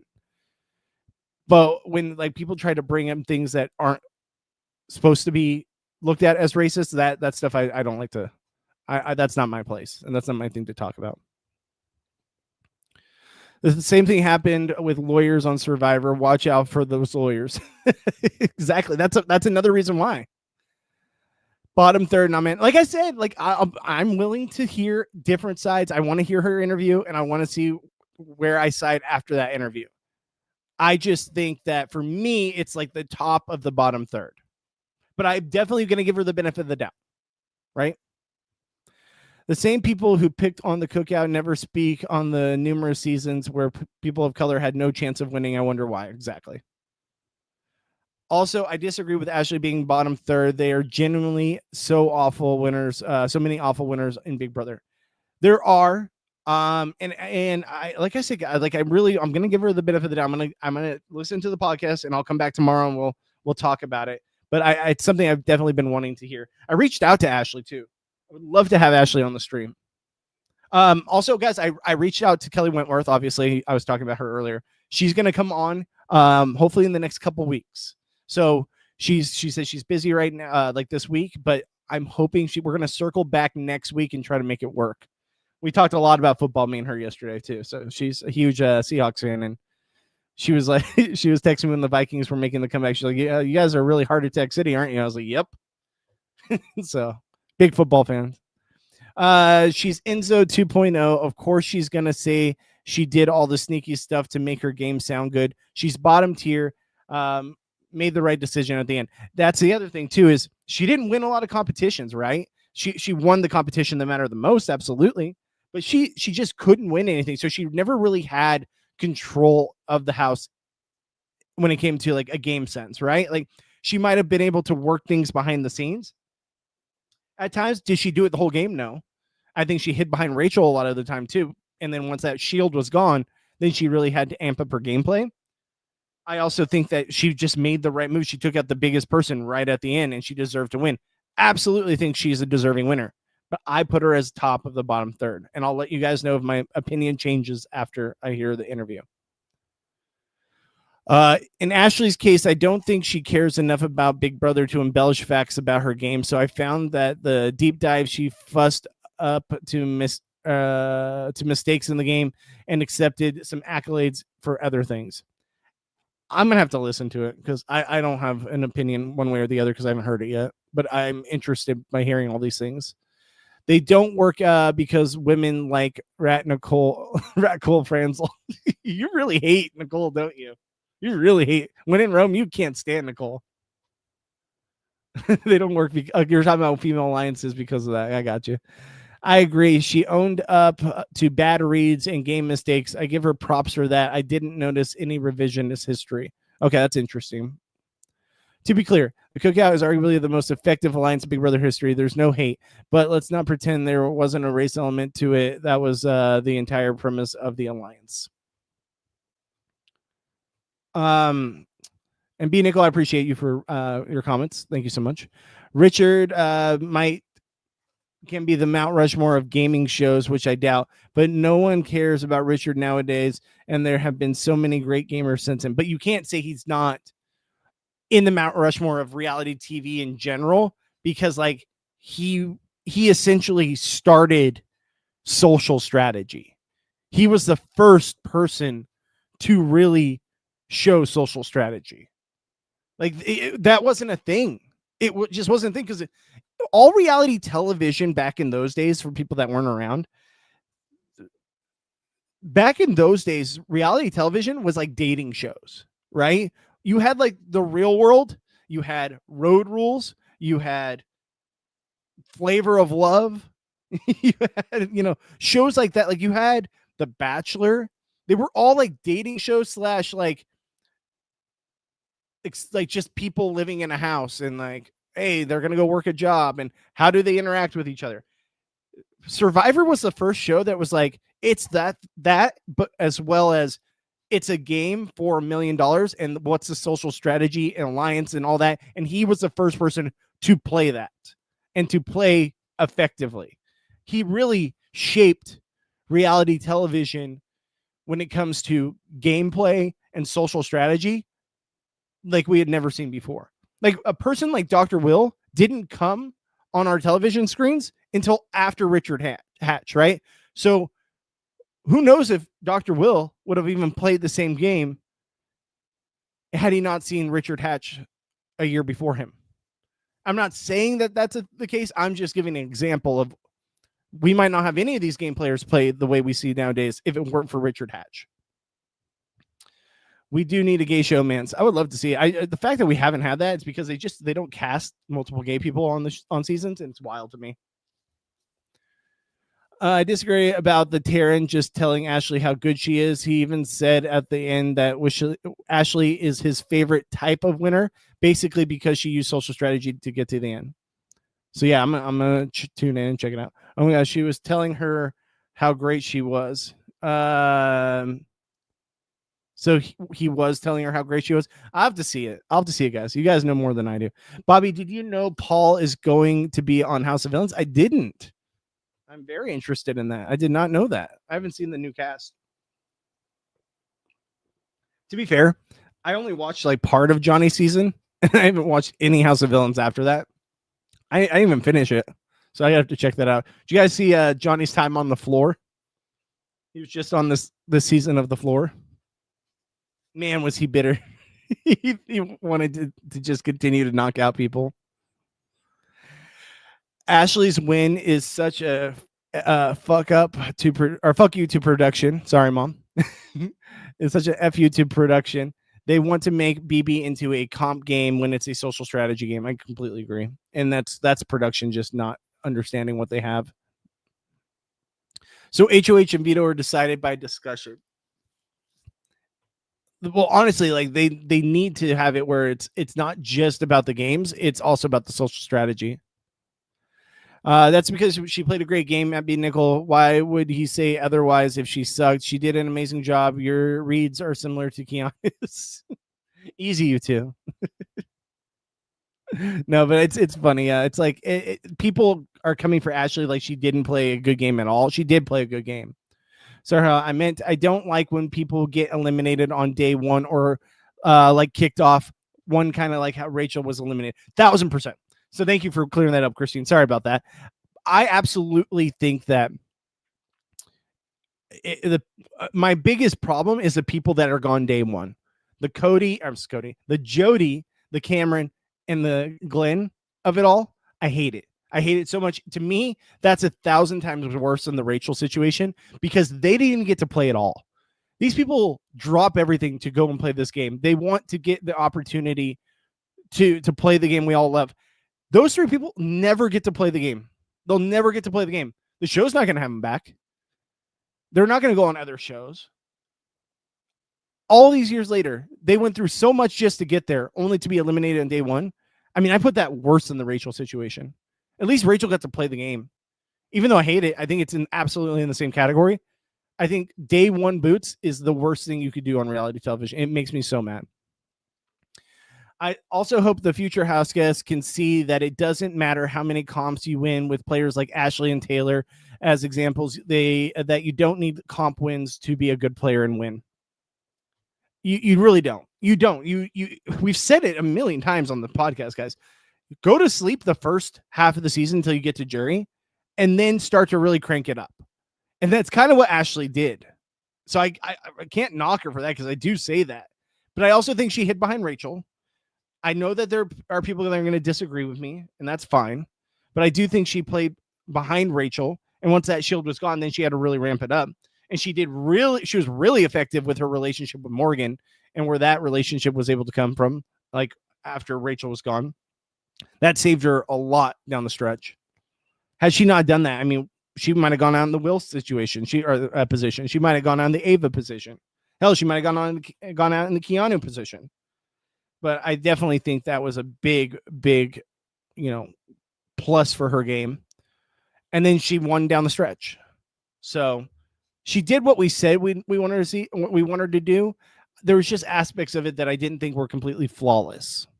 And she would be the first to probably say that as well. What's up, Kim? Thank you so much for joining the chat. At Reality After Show, did you see the live where Ashley confirmed Riley does have a child and Riley said he doesn't? I did not see that. I'll have to check that out. That's wild. Bobby, I think you would do good on Big Brother. You're very level-headed and pragmatic. Well, thank you so much for the kind words, Jason. I appreciate you. I mean, like I've said, guys, it was always my dream to go on Big Brother. In my younger days, in my 20s, when I didn't have a wife, a kid, and a lot more bills, I absolutely would have dropped everything to play the game. I would have done whatever it took to get on this game. It was my dream. It was like one of those things where I was like, when you have it was like some people are like, oh, I was meant to be a doctor or I was meant to be a teacher. Like that's their calling in life. As silly as it is, and I know it's silly, I honestly felt like I was going to be on that show one day. Like I honestly felt I was like, I'm going to be on Big Brother. Like I know I'm going to be on it one day. And that was my calling. And unfortunately, one, life got in the way. Two, it's just, life goes on. You just continue things. I tried it. I got to semifinals, but it just never worked out. And that's fine. Life doesn't always go the way you think it's going to go. And I know it's silly for me to have even thought this is my calling. I have to do this. Your calling changes to other things. Now I just want to be the best dad possible, right? I want to be the best husband. I want to enjoy life and enjoy every day because it's so precious. But when you're young, you think that your calling is a million different things. I want to be, now my calling is I want to be a podcaster. I want to be, one of these reality TV people that you see on YouTube. Like this is my dream now, is to do this full time, is to somehow be able to get to the point where I can do this full time. So your dreams just switch. They don't always have to stay the same, but there is still that desire that one day I will be able to play if I could ever make it work. But there is that desire that maybe it's not completely a dead dream. But I appreciate the kind words. Thank you so much. Did you seriously compare Ashley to Enzo? Did you even pay attention or what the deep dive on the interview actually just did with Hannah? Come on now. Yeah, I don't think her and Enzo are remotely the same player. I mean, y'all do realize if Ashley doesn't win the veto comp in the final HOH, she literally does not win the season, right? I could argue comp wins were the most important aspect of Ashley's gameplay. Honestly, though, it's not false. like she had to win down the stretch, but there's also people that believe that she would have beat Morgan even if Morgan took her. I don't know if I necessarily agree with that. And I know people feel differently than me. I think Morgan would have won, but I think that you can't knock her for it either. She did what she had to do. She won. She was deserving.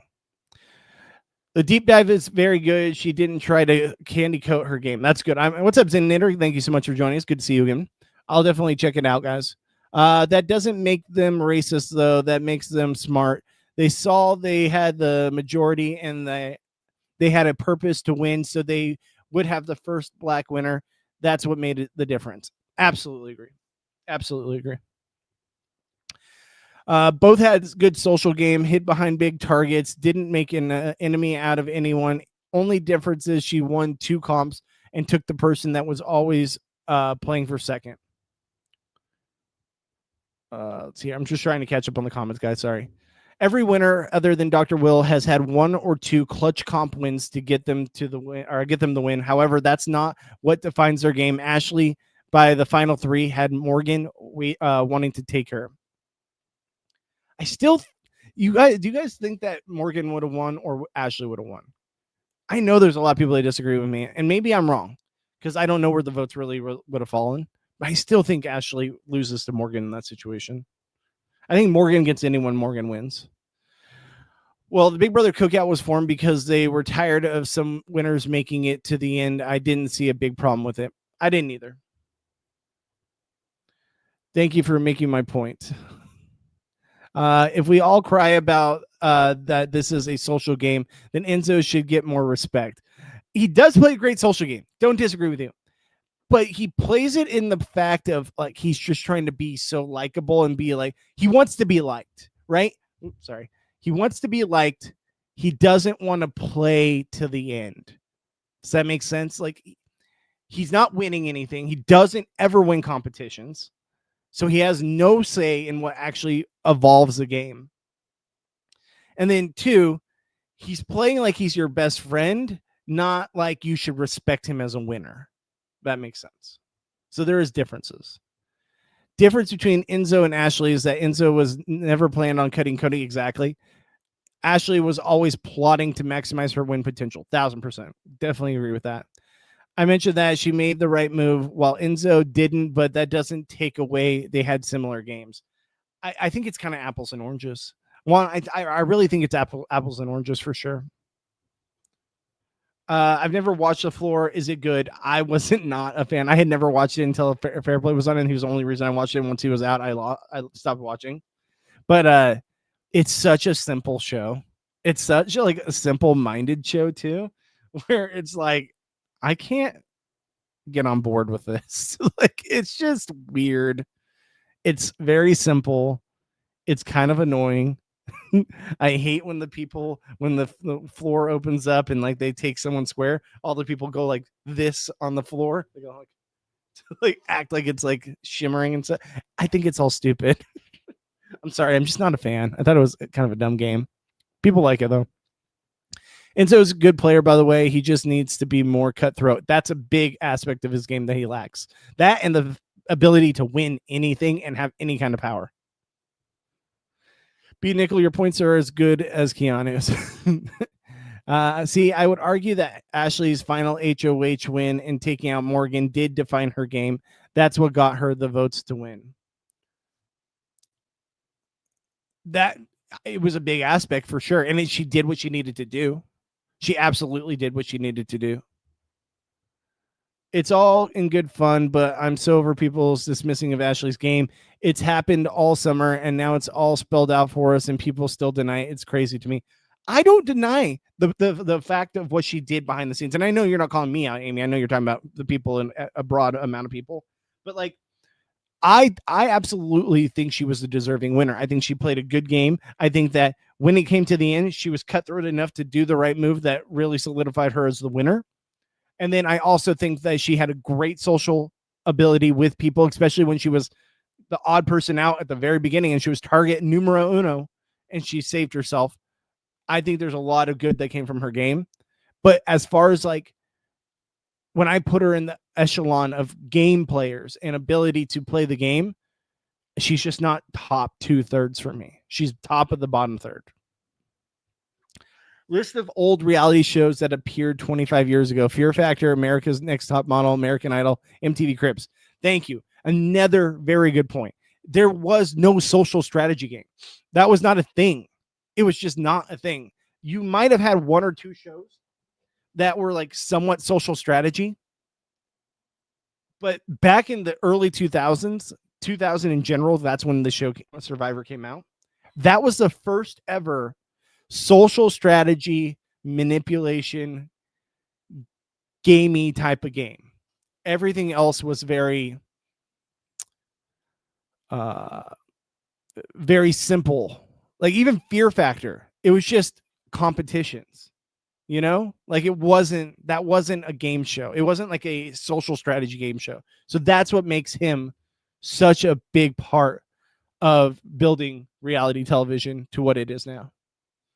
Also, I'm a big proponent for the comps to become more equitable. The end stretch of comps were overly physical, make all comps mental or studying based to ensure equitable comp capability. Definitely agree with that. I absolutely think all the comps should be equitable. They need to be gender equitable. They need to be, body size equitable. I prefer the games that are like that for sure. Seems like a lovely person, and I have no beef with her. Secret alliance. I live in London 20 years ago, and there was a show called Shattered where they basically wanted to see how long they could keep them awake. It was insane. That's crazy. That's dangerous too. That's very dangerous because people need to sleep. Like, it's for your mental health. It's not good. Do you guys remember? I think it was a Japanese show. It was about the guy that they had him live naked in a room. And there was a documentary on Netflix about it recently, but I had seen it before on like YouTube and stuff. But I forget what it was called, but they had a guy living naked on his own in a room, and the only time he could get food or anything to fill his like little room that he's in, he had to like fill out sweepstakes in like a phone book type thing or like catalogs or magazines, and he had to fill out sweepstakes and send them in. And that's whenever he won like a sweepstakes or something, that was the only way he was able to get food, clothing, what have you, entertainment, anything. And he did it for like a year, I want to say. It was something like that, some crazy amount of time. And then the show like said he won and he was going to win this money and all this stuff or whatever. And then they like put him back in the room and said he has to do it again. It was wild. And they totally effed with that dude. That was like one of the most wild documentaries I've seen in a long time. You can't knock Ashley's game, but praise someone like Sandra. Especially, I respect comp wins more in Survivor. It's a good point. It's very fair. I think it's very fair. And I think maybe we're just biased because like Sandra's been the queen for a long time.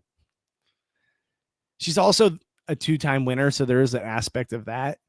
But also like okay, if you were talking about Sandra in her first game and that was it, I would say I would respect Ashley's game way more than Sandra's first win. I think the fact that Sandra's a 2-time winner and like she's been on reality television, we've seen her do it multiple times. Like it's not false though. It's a good comparison. Ashley ramped it up during week 6 during Rachel's HOH. She mended Morgan and Rachel's relationship, started the judges with Will, and got Rachel to take the shot at Riley instead of Mickey. And that's the problem, is a lot of that was absolutely something that we saw her do, and especially on the feeds. Hate that the show gave us none of that. They should have given us at least something. I and like I said, I just think the majority of the first part of the game, she definitely rode the coattails of Rachel, but I think she had to. And then once Rachel was gone, that's where I really think her game like developed socially even more. I think it like went to the next step. But yeah, I don't disagree with what you say there. The thing is that she wanted to play behind Rachel and make herself less of a target. She wanted to use Rachel as a shield. 1,000%. Amy, you're 100% right. I am here for it. Go on, Big Brother. I wish. I genuinely think Ashley. What's up, Dave? By the way, I genuinely think if Ashley didn't push Lauren behind the scenes to veto Vince and for Rachel to renom Riley, the season is different. It's a very good observation. Like that season could be completely different, and Vince could have been gone there, right? Like Vince absolutely could have been gone there. It could have been a drastically different season. I'm down at B Nickel. They'd never expect us to be aligned. Okay, let me see here. I gotta see. Oh man, I'm pretty far down. So let's keep going. Ashley pragmatic play style, in my opinion, prevented Riley and Lauren gaining the number of advantages. Without Ashley, Morgan doesn't reconnect with Rachel, and by proxy, Vince. You're right. You're absolutely right, because like Ashley was the glue between Morgan and Rachel that really got them to work together. you guys are bringing up some great points and maybe things I just kind of skipped over, but I don't know. It's just part of me. I don't know what it is. I don't know why I feel a certain way, and I don't knock her game. I think she played a good game. You guys got to understand, but it's like far as like maybe I'm doing it based off of what I like to see, and like obviously I say I like social strategy, but I feel like, and I know she played a great social strategy game. There's just aspects of it when it comes to like winning competitions, and I'm not trying to put like a focus on winning competitions because I definitely think it should be more social strategy. But there's an aspect of having some kind of say in the game that I really resonates with me and determining a winner, because can you nominate people? Can you take people out of the game and still get their respect? Can you still get, you know, yourself in a position where people aren't immediately coming for you? I like to see people challenged in the game. And I feel like because Ashley didn't win anything until the very, very end, which she didn't need to, I didn't see that challenge there for her, outside of the fact that she was the initial target week 1. But outside of that, no one was ever coming for Ashley to an extent. Also, Ashley had many enemies: Vince, Keanu, Riley, Mickey, Ava, but she either got out of their enemies, got her enemies out, or made them allies like Ava and Keanu, and Vince, despite his hatred for her, takes her to the final 3.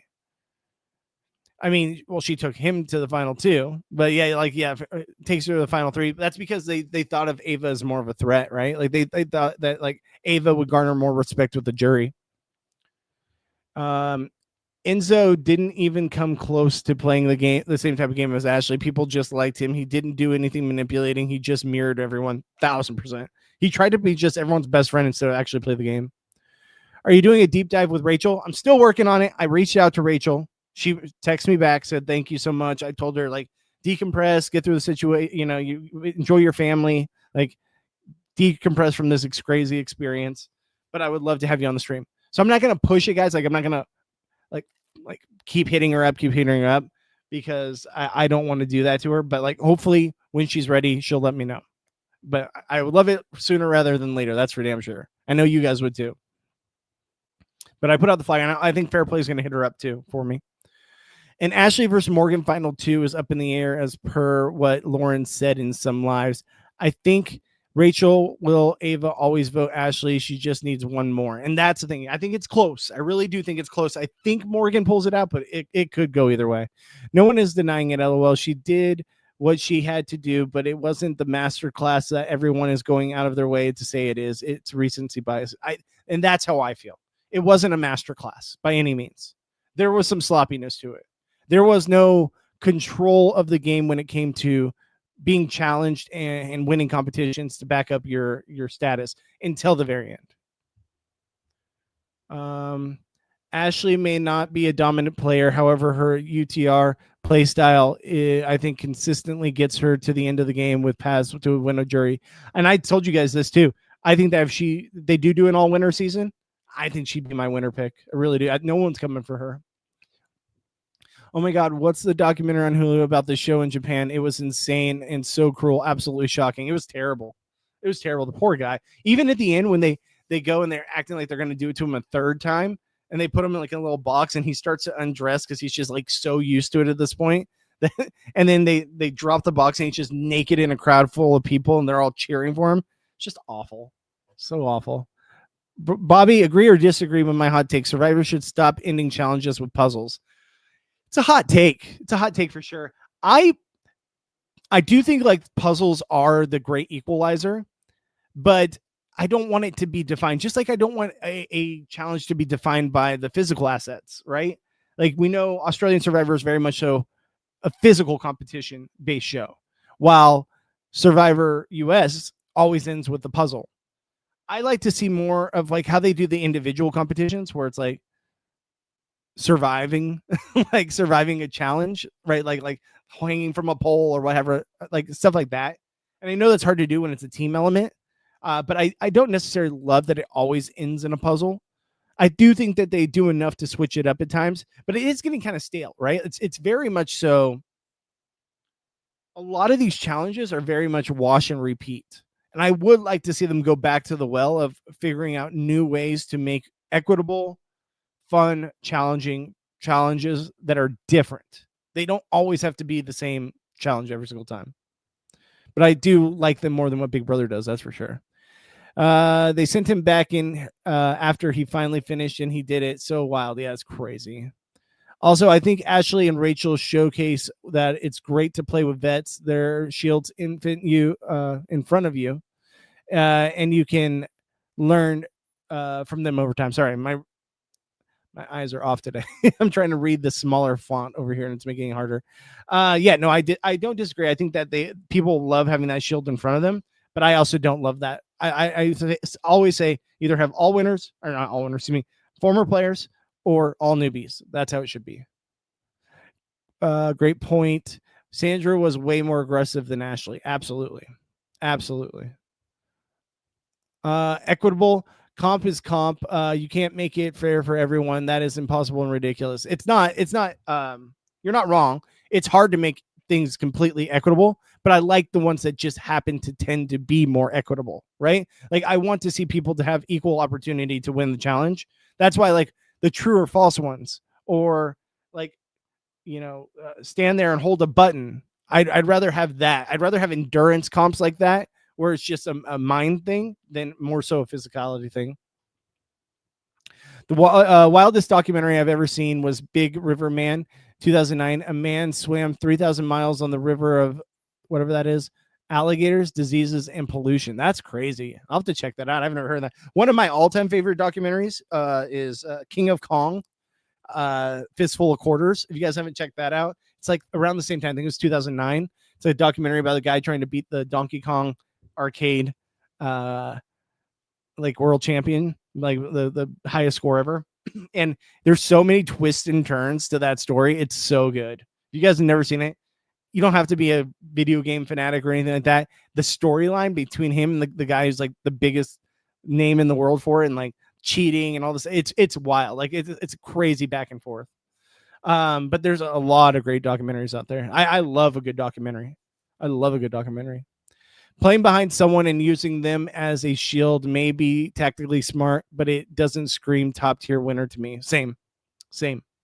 Listen to that deep dive before the next podcast, Bobby. I'm going to listen to it tonight because you guys are all talking about it. So I'm going to listen to it today when I go to work. Morgan would have been a more well-rounded winner versus Ashley, who was more of a social focus. 1,000%.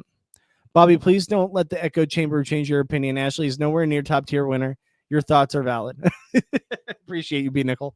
I definitely don't think my thoughts will change. I think I'm going to keep my thoughts probably around the same thing, but there is a chance I could move her as a bottom of the top of tier 2.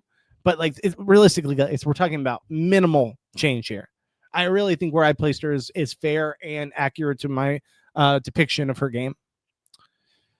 She was challenged. She was targeted the first HOH. So many people that are targeted the first week typically don't make it very far. She won. I mean, you say the same thing about Taylor. Like, Taylor was targeted early. I think it was week 1, right? So like, and she won. So there's aspects that it's definitely, we've seen that kind of style play out. But I also don't put Taylor as one of my top tier winners. No, there were coming for Ashley, Mickey, Ava, Riley, Kat, Keanu, and Vince. Of course they were coming for her, but like, I feel like they weren't coming for her as like their top target. There was times where she became the top target, but then someone else came to the forefront of more of a target.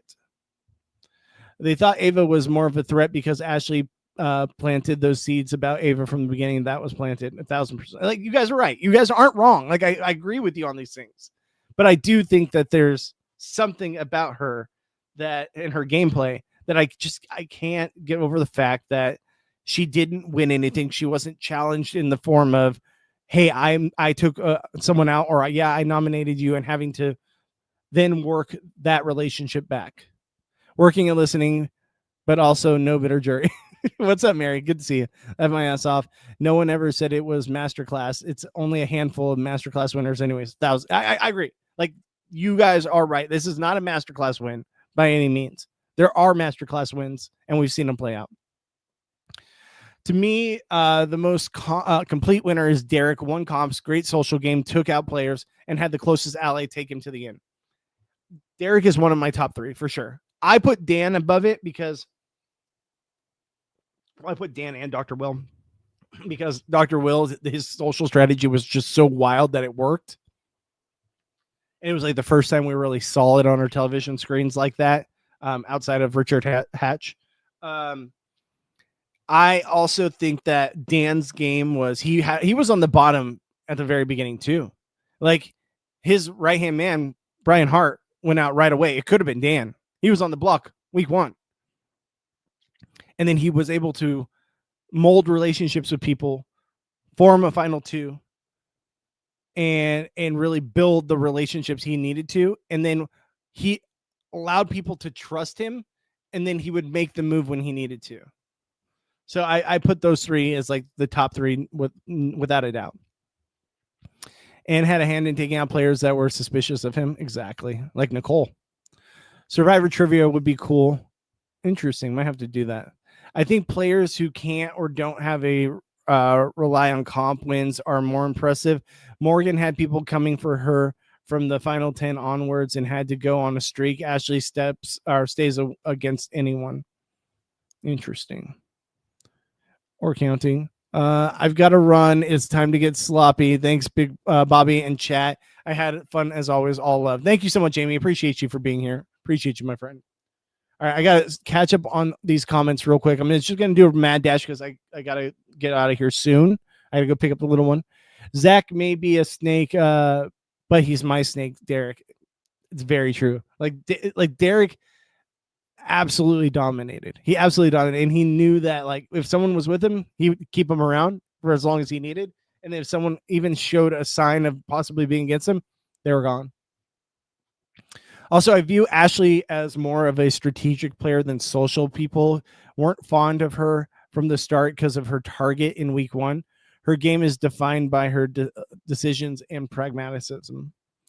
Excuse me. Yeah, no, you guys, we're saying a lot of the same things here. Like you guys are like giving me more and more examples of the same thing, but I understand where you're coming from for sure. That fistful of quarters is so good. Billy is a douche. I agree. Billy is a douche. For example, Ashley doesn't have a social mist like Dan. However, she actively built credibility as a logical player, which made Morgan take her words as gospel. Literally, Morgan used Ashley's argument. And that was pretty crazy to see. I would have loved to see them go up against each other just to see how their finals jury speeches would have played out. Would she have said exactly what basically Ashley had been telling her the whole time? And then would Ashley use that against her in the final speech? I think so. Who are all of you fighting? We all agree. The bottom third name is saying she is top. Okay. I got to what you were saying. You're saying we're all agreeing that she's bottom third and who's saying otherwise. Ashley is second best winner in the new era after Chelsea. But what do we consider technically new era, right? Like for me, new era is like 21 and on. Some people would say it's like 18 and on.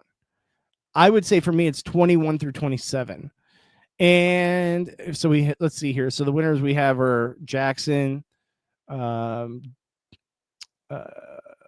Taylor, Chelsea, Ashley, what's his face? I'm totally blanking on his name right now. He's on The Amazing Race. You know who I'm talking about. Xavier. I would argue, I think the best winners from new era are probably Chelsea,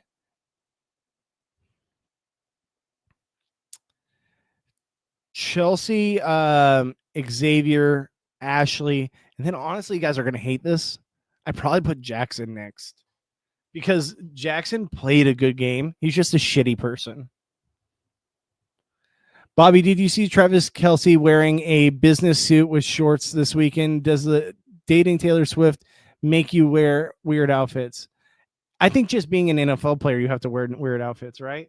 Like they're doing it because it's going to get clicks and people are going to check it out and be like, what is he wearing? But yeah, I mean, obviously the Taylor Swift of it all is going to be 1,000% a thing. I still think he is absolutely ruining an opportunity right now to marry Taylor Swift now, like on the fly and then immediately change your jersey to and your name to Swift/Kelsey, right? Or Swift-Kelsey, and put that on a jersey, would sell billions. Like most sold jersey of all time. Like the fact that he has, like, when that happens, when they get married, he would be an absolute moron to not take her last name, Swift-Kelsey, be Travis Swift-Kelsey. Fine. And you know how many jerseys, even after his career is over, that they would sell? He'd literally, I know he doesn't have to worry about money, but like he would really never have to worry about money ever again. You know, the NFL wants that too. Dr. Will never won a comp and took anyone out. You don't have to be HOH to get your targets out. Look at Vince. He was HOH 4 times and made wrong moves. I get what you're saying, but I also think Dr. Will was just like, it was different, right? Dr. Will was telling people to come for him. Dr. Will was telling people to take him out, and they just wouldn't. And he would just then be able to manipulate the situation. It's also a fact that he's just absolutely in the forefront of our attention span when it came to that season. He was the character of the season where Ashley wasn't. This is the challenge. Challenges don't matter. I don't want lessons on relationships. I'm here to see people eat the orange. Kendra, what's going on? Kendra's just stopping by to say hi. Good to see you, my friend. Thank you so much for joining in. Cody won much of everything and faced very little adversity in both seasons. That knocks his winning game down for me because I rarely see him winning playing from the bottom. I think he could win playing from the bottom. I really do. I think he's a strong enough competitor. He could win from the bottom, but he definitely always was in a place of power and control. However, like he molded, he could have been easily a top tier target, right? Because he's strong, because he's likable, what have you. But he was so good with his social strategy, people kept him around anyways. They didn't want to see him go because he was such a likable person. And the fact is, he was socially able to manipulate people, not even like manipulate, because I don't think he ever did it in a bad way, but like he made the moves when he needed to make the moves. Like he took the shot at Nicole when he knew he couldn't take her to the final 2. Like there's a lot of aspects I really like about his game.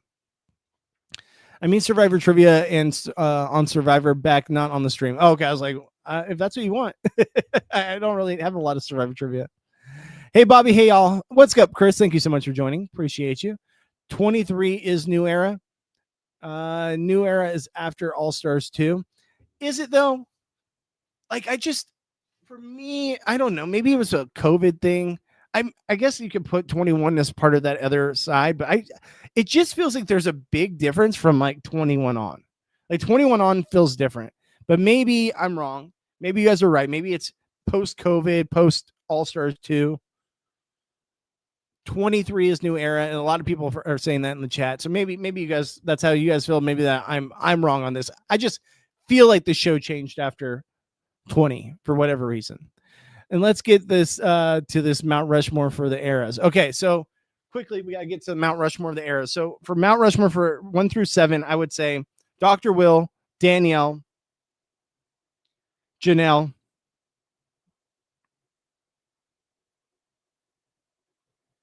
I guess you go Boogie. There. That would probably be my Mount Rushmore. Then if you're doing 8 through, what was it? 8 through 13. 8 through 13.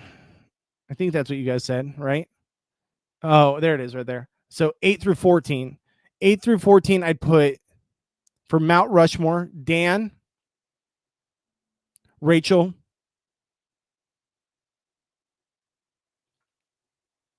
man, it's tough. You guys are going to hate this, but kind of got to put Jeff there because of just he was like the face at the time.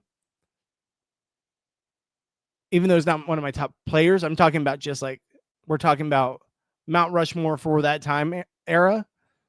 I put those 3. I was gonna say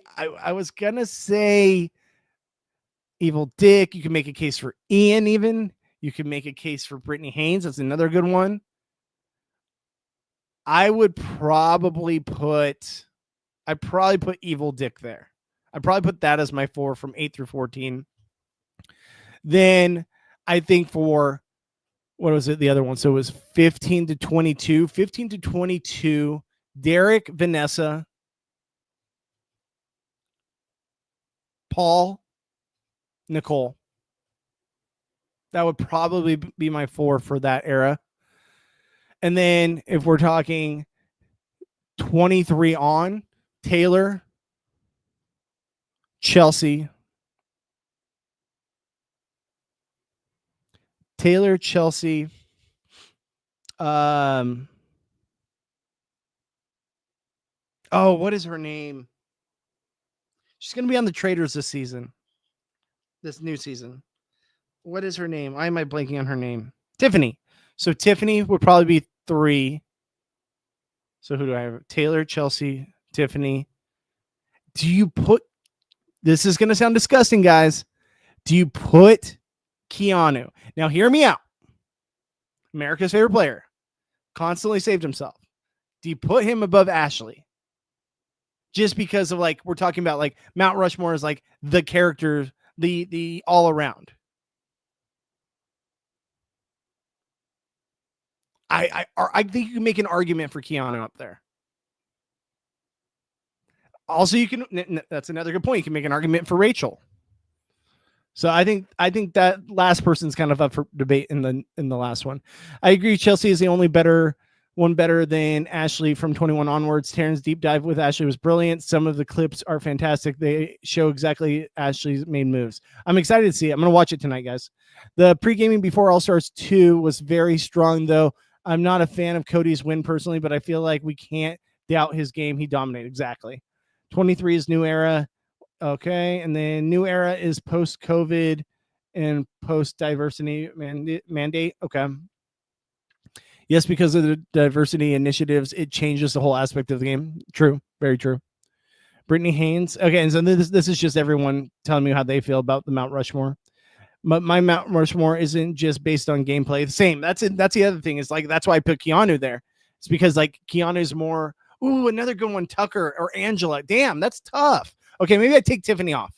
So I'll put, oh man, maybe I'd take Chelsea off too. Wait, who did I have again? All right, so you brought up some great ones, Mary. I totally didn't even think about it. Okay, so I'm going to say Tucker, Angela. Those are like, we're talking about just overall Mount Rushmore of that timeline. Taylor. Man, I guess you go Chelsea. Maybe, but that's 3 from one season. I don't know if I can do that. Maybe I do keep Tiffany there. Maybe it's those 4. I don't know. It's tough, guys. It's really tough.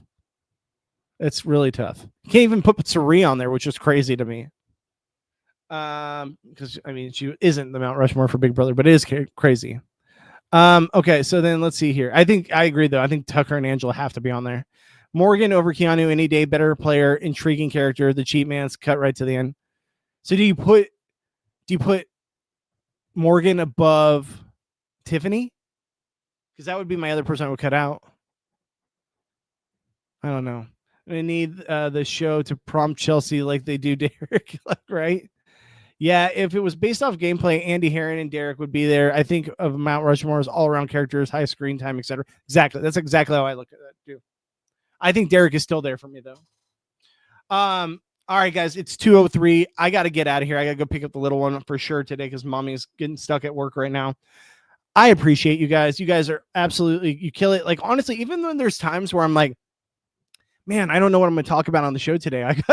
This could go a lot. Like we're in the off season right now, Big Brother and Survivor. It's like, you can talk Survivor, but there's only so much you can talk about, especially through 2 episodes.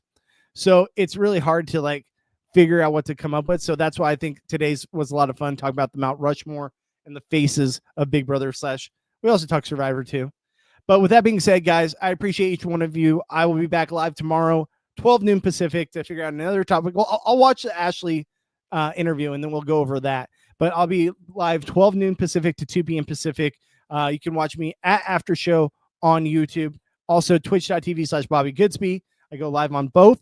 Give us a like, give us a follow, hit that bell notification so you're notified when I go live. But guys, even that, other than all that, if you guys could just leave a comment after the video in the bottom of the video where you leave a comment saying, We love you, Bobby. We hate you, Bobby. What have you? I say it on here. I've been saying it more and more. It really does help out a lot more than you guys think with the algorithm by just leaving a comment and giving us a like. Those two things, you could even just put a number in the comment section, whatever it may be. Those two things help out dramatically with the algorithm and get us in front of more and more people. And we've been seeing more people come by because of that. So if you guys could just leave a comment, leave a like, that's all I need. And that's all I ask. Hit the sub if you want, hit the bell if you want. But those are the things that are really important. So with that being said, appreciate you guys. I will see you guys tomorrow, 12 noon Pacific to 2 p.m. Pacific, right here on Reality After Show and my Twitch account. So with that being said, I will see you guys on the next one. Peace. Thank you.